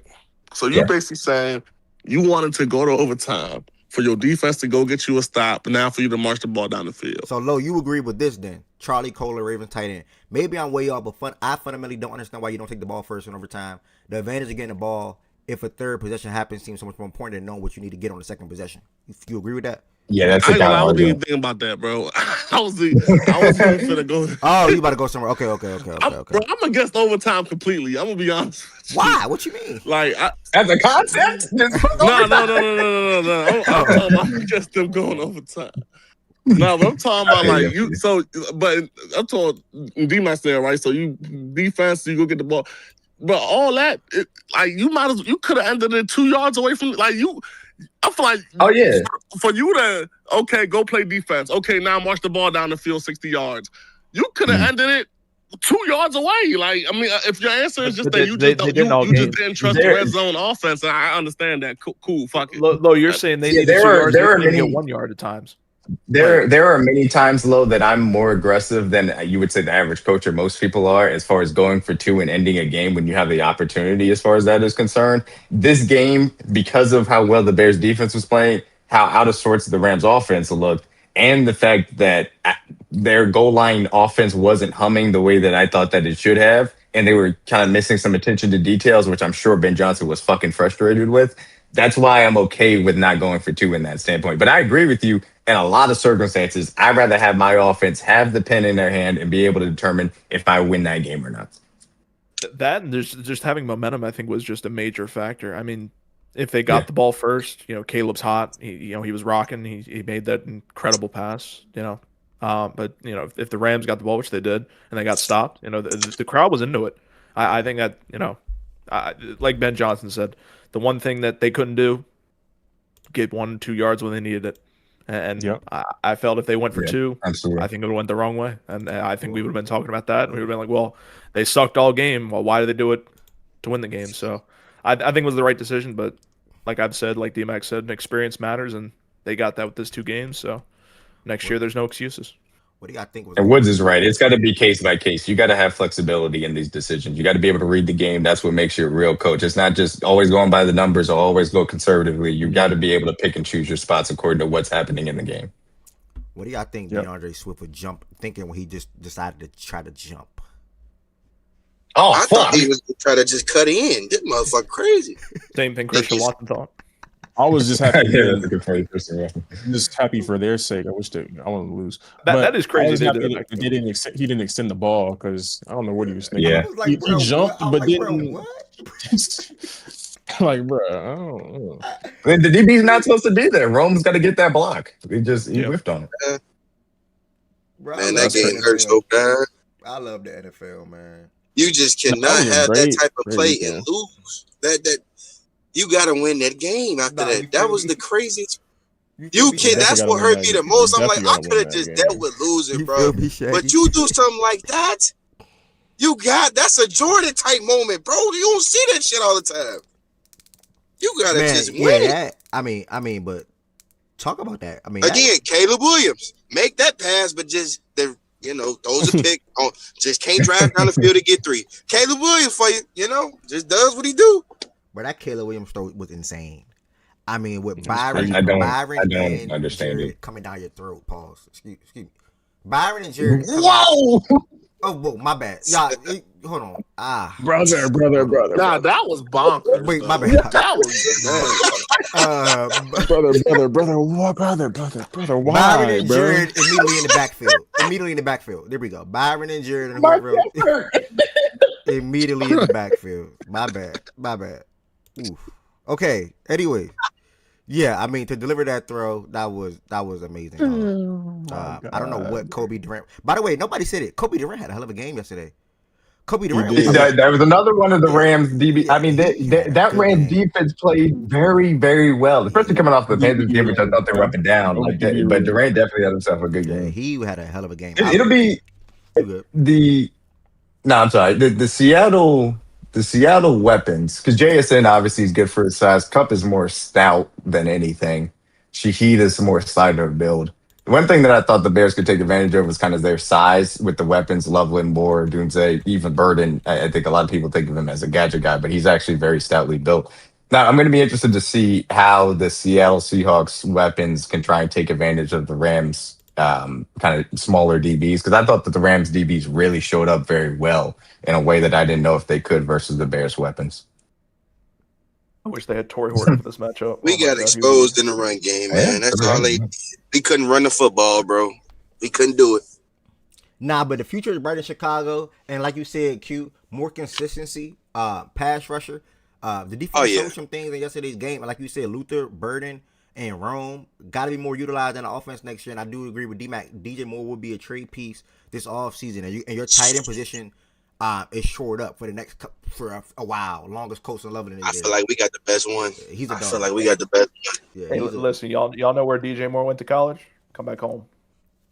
I got one shout out that I have to make, and it's because this dude, I don't know how he continues to do it, and he actually performed very well in my personal opinion.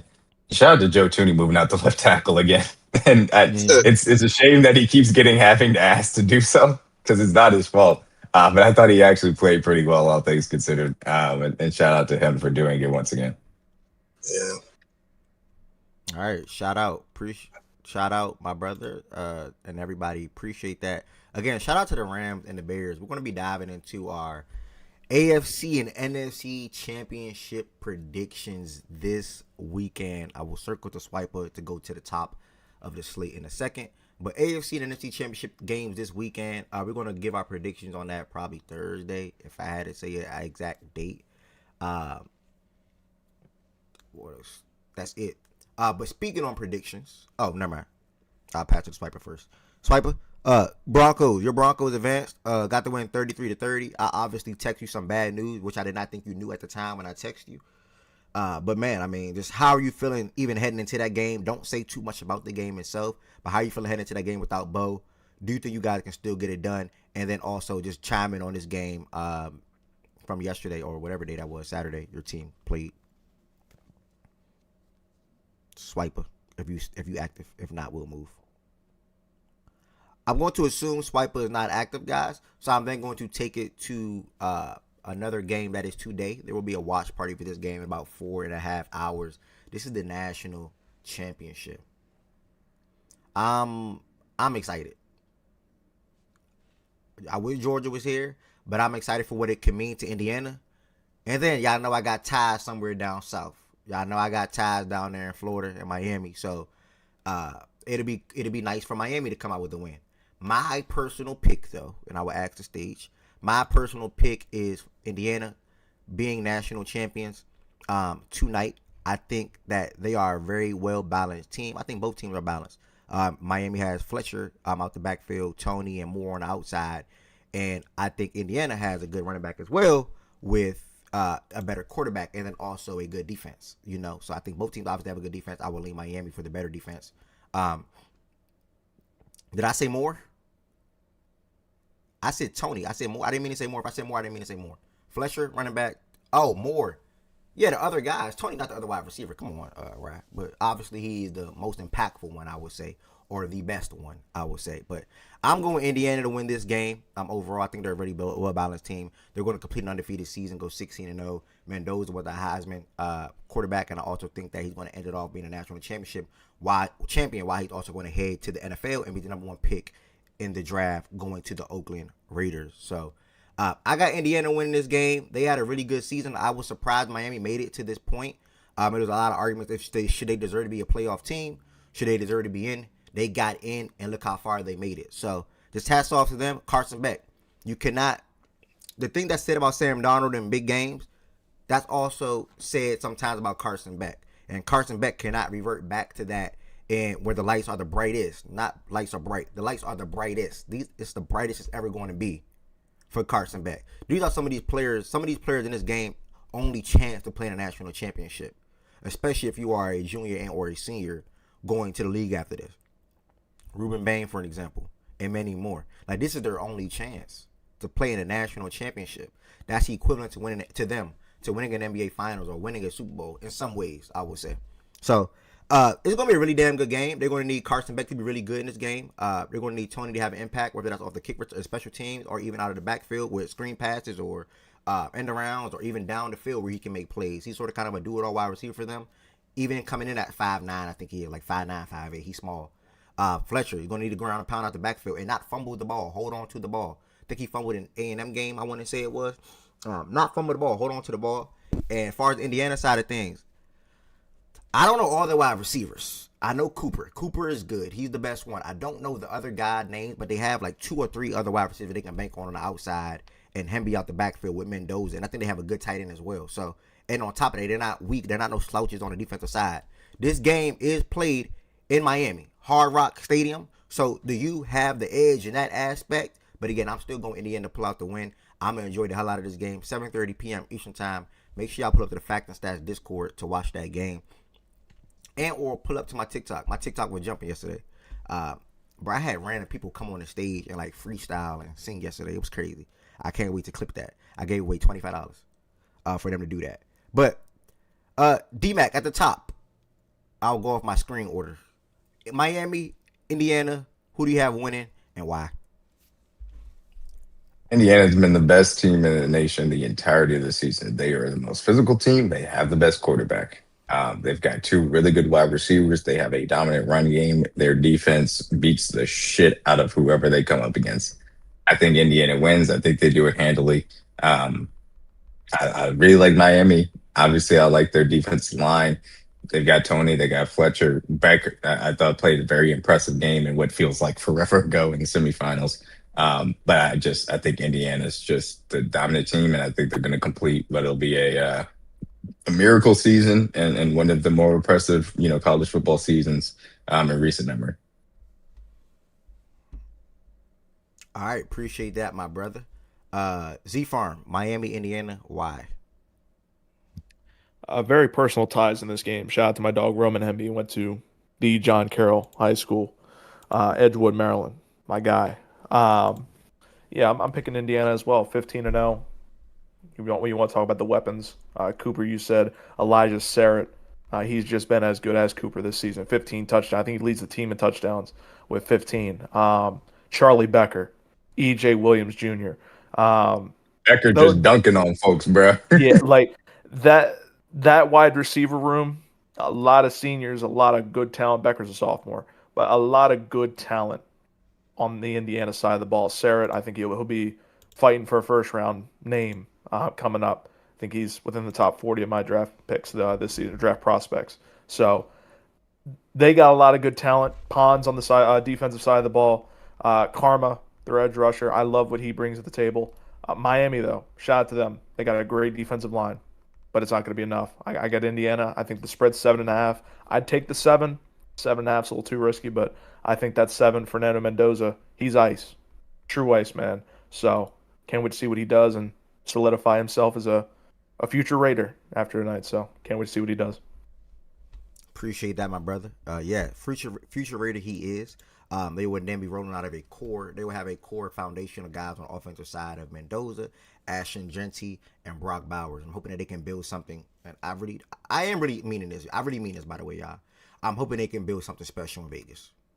Now, I know we all Okay. think Do that like make you nervous, D-Mac? I know we Do all you think agree with him on generational? who generational who Genty? No, Mendoza. No, wait, he getting that tag? I didn't hear that. I never saw that yet. Yes, he's getting No, that tag. somebody's giving him that tag? I didn't see Yes, that. I've been That's on the nasty, Ryan. I didn't timeline. see that. I didn't see He's that. getting the tag. I am being very Yeah, I genuine when didn't I see say that. this. This is the first time I've ever heard Yeah, anybody he's speak of generation with him. when he was warming up for the Oregon game, it was like, this is a generational prospect right here. I said, what? Wait, the commentator was saying that? Yes. Oh, okay, yeah, Yes. that He's That's a getting lot. generational tag. no, I don't But agree. I That's don't a lot. agree with that at this all. is a Oh, my bad. Well, no, you go. I don't agree with that at all. I'm surprised he even got that. Now, I do think that he can be a solid to good quarterback in the NFL. And you know, I mean, I'm all for everybody just trying to become a good team, man. You know, and the Vegas, they're in a tough division, by the way. You looking at the Chiefs, the Broncos, and the Chargers. So like they gotta look up. Like up. Like put your head all the way back and look up. Like say your girl 5 foot and you 6'4", like and she look up to kiss you. Like they gotta look up that far. Like literally that far. That probably wasn't a good one, y'all, but y'all get it. I always plot the random shit on my ass. I know y'all like it. That was on the fly. So I mean, I don't agree with that at all. But Mendoza, Genty, Bowers, Shaggy said year 2, Thornton. Whatever you do with Crosby, or if you keep Crosby, whatever Jordan Woods, whatever you do, bro. I can't. Right? Who you got winning the game and why, bro? I'm going with Indiana. It's just the story is. Sorry, bro. Yeah. No, I see it. That was hilarious.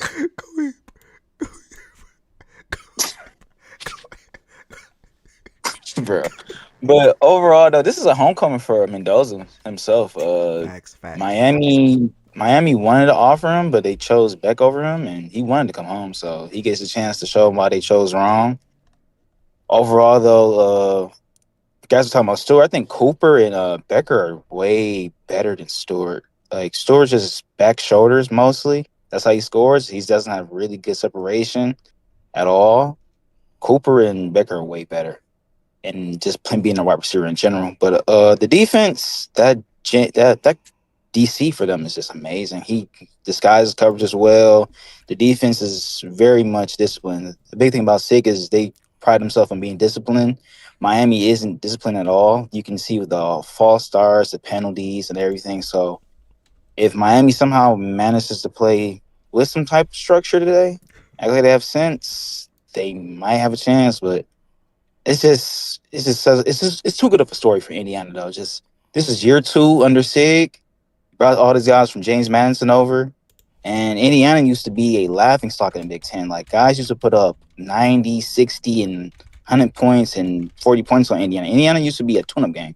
Now Indiana is a game where it's like, oh, you have to really be worried about them. So he can solidify himself as being the best coach in the Big Ten and probably in the nation within 2 years of being in Indiana, and that's impressive. Well said, brother.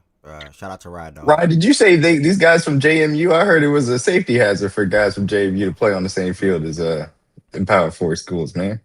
Hey, that was my argument when we had the big school, little school thing. It's just imagine if he stayed at Madison and they went up to Oregon and just beat the shit out of Atlantic. That shit would be hilarious. That would have been hilarious. Bro, I'm wiping tears. Bro, it's okay to make yourself cry in a laughing way. Don't cry over no lady. Don't cry over no man. But it is okay to make yourself cry in a laughing way, y'all. No funny. Wipe some tears sometimes, y'all. It's good. Feel good. Ryan, I appreciate that, brother. 100%. Also, like the coach said that he was asked this week via the media, how do you feel about the NFL? He said, I know the NFL is not for me. I'm cool right here. So, yeah, go ahead and cement yourself. You know what I'm saying? Lock in. Hold on. One of my favorite trolls is here during the show. I am surprised. Can't cry because of sadness. Yeah. You only live one life. And if you are in a relationship or you are dealing with someone and they make you sad and you cry, you got bigger fish to fry. You got bigger fish to fry. You know what I'm saying? Like, you should never deal with anybody and you rock with them and you love them and you with them and y'all split and you cry. I'm gonna get out my bag. Because if I get in my bag, I'm not gonna get out my bag. So let me get out my bag before I get all the way in my bag. Because it's a lot of different things that I can do. Can we throw the bag away? It's a lot of different things that I can do. And I want to throw on OKC and Cleveland in a second while I clip some stuff.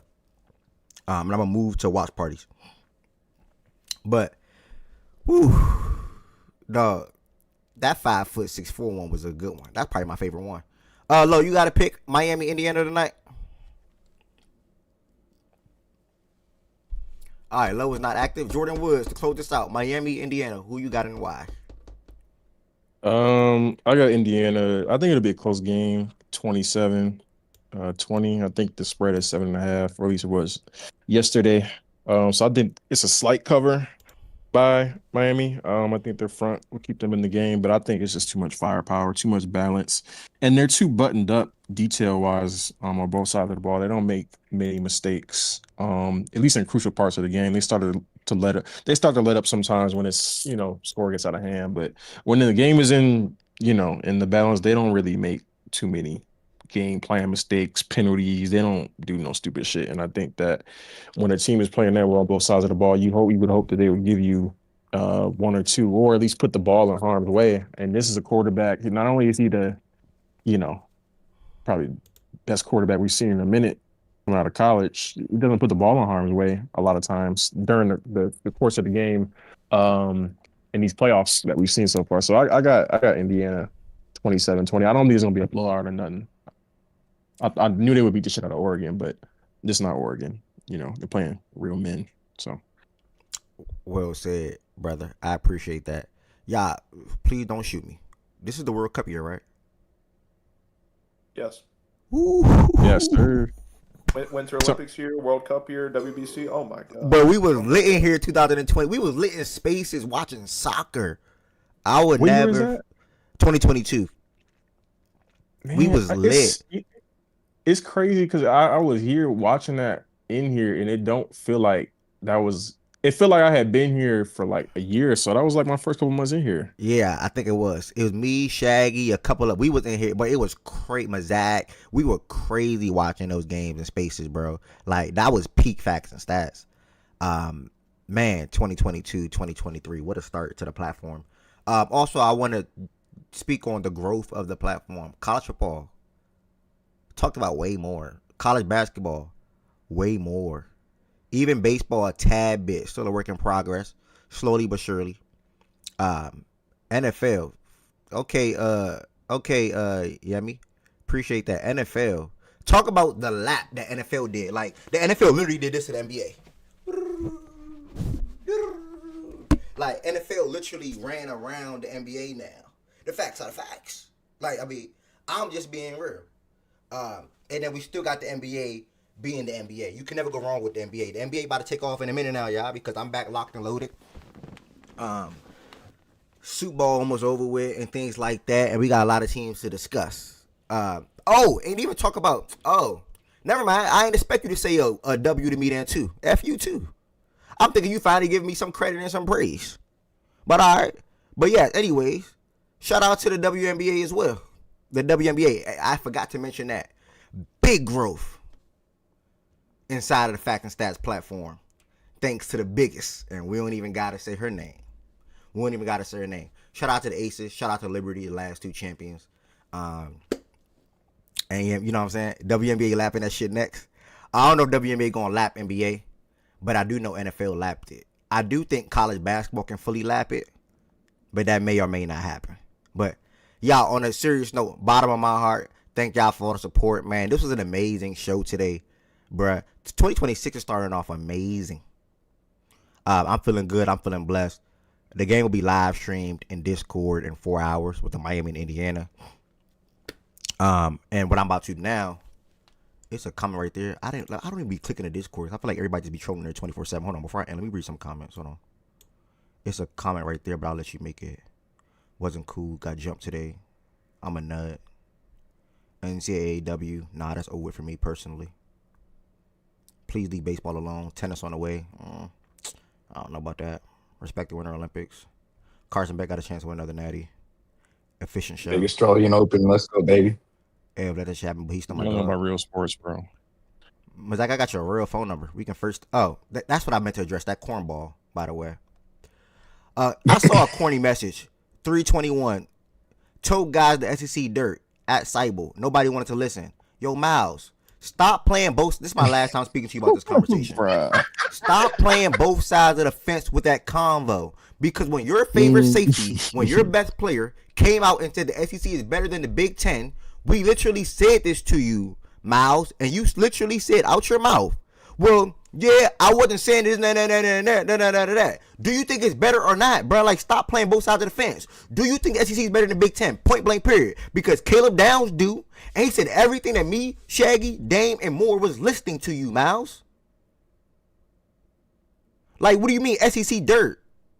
Stop trying to ride Indiana coattail. Because you thought your guys was going back to back. Yeah, stop trying to ride their coattail, nigga. Because everybody can't do it. On me, I saw my team go back to back, and I was a grown man, and I watched all the games. I was a grown man, age 26, 25, whatever I was at that time. I saw my team go back to back, and that's a fact. And that's a fact. You didn't see it, and you never will see it. Goofball. What you talking about? You would never see none of your teams go back to back. If one of your teams go back to back, I'll send you $100. If one of your teams go back to back over the next 3 years, I'll send you $100. One of your teams, $100 on me. That's the Cardinals, that's the Grizzlies, and that's Ohio State. If one of them go back to back in the next 4 years, I'll give you another year. In the next 4 years, I'll give you $100. Ohio State, bro. You could have just said. Yeah, you ain't got to worry about that. Hey, bro. You gotta be so for real, bro.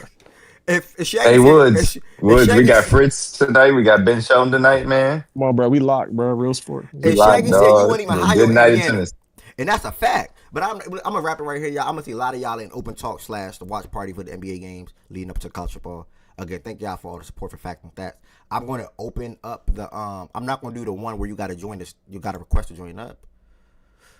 Let me see. Hold on. You got 101, 102 with a minute left down. Let me put that on. Wait, they put the Wizards on MLK. Oh my god. 107, 105. All right, let me get up out of here, y'all. I'm about to switch. Peace, blessings, and love, y'all. Join. Do that one. I'm gonna do the one. I'm gonna do the request one. Join the stage, y'all. Peace, blessings, and love. Thank y'all for all the support today.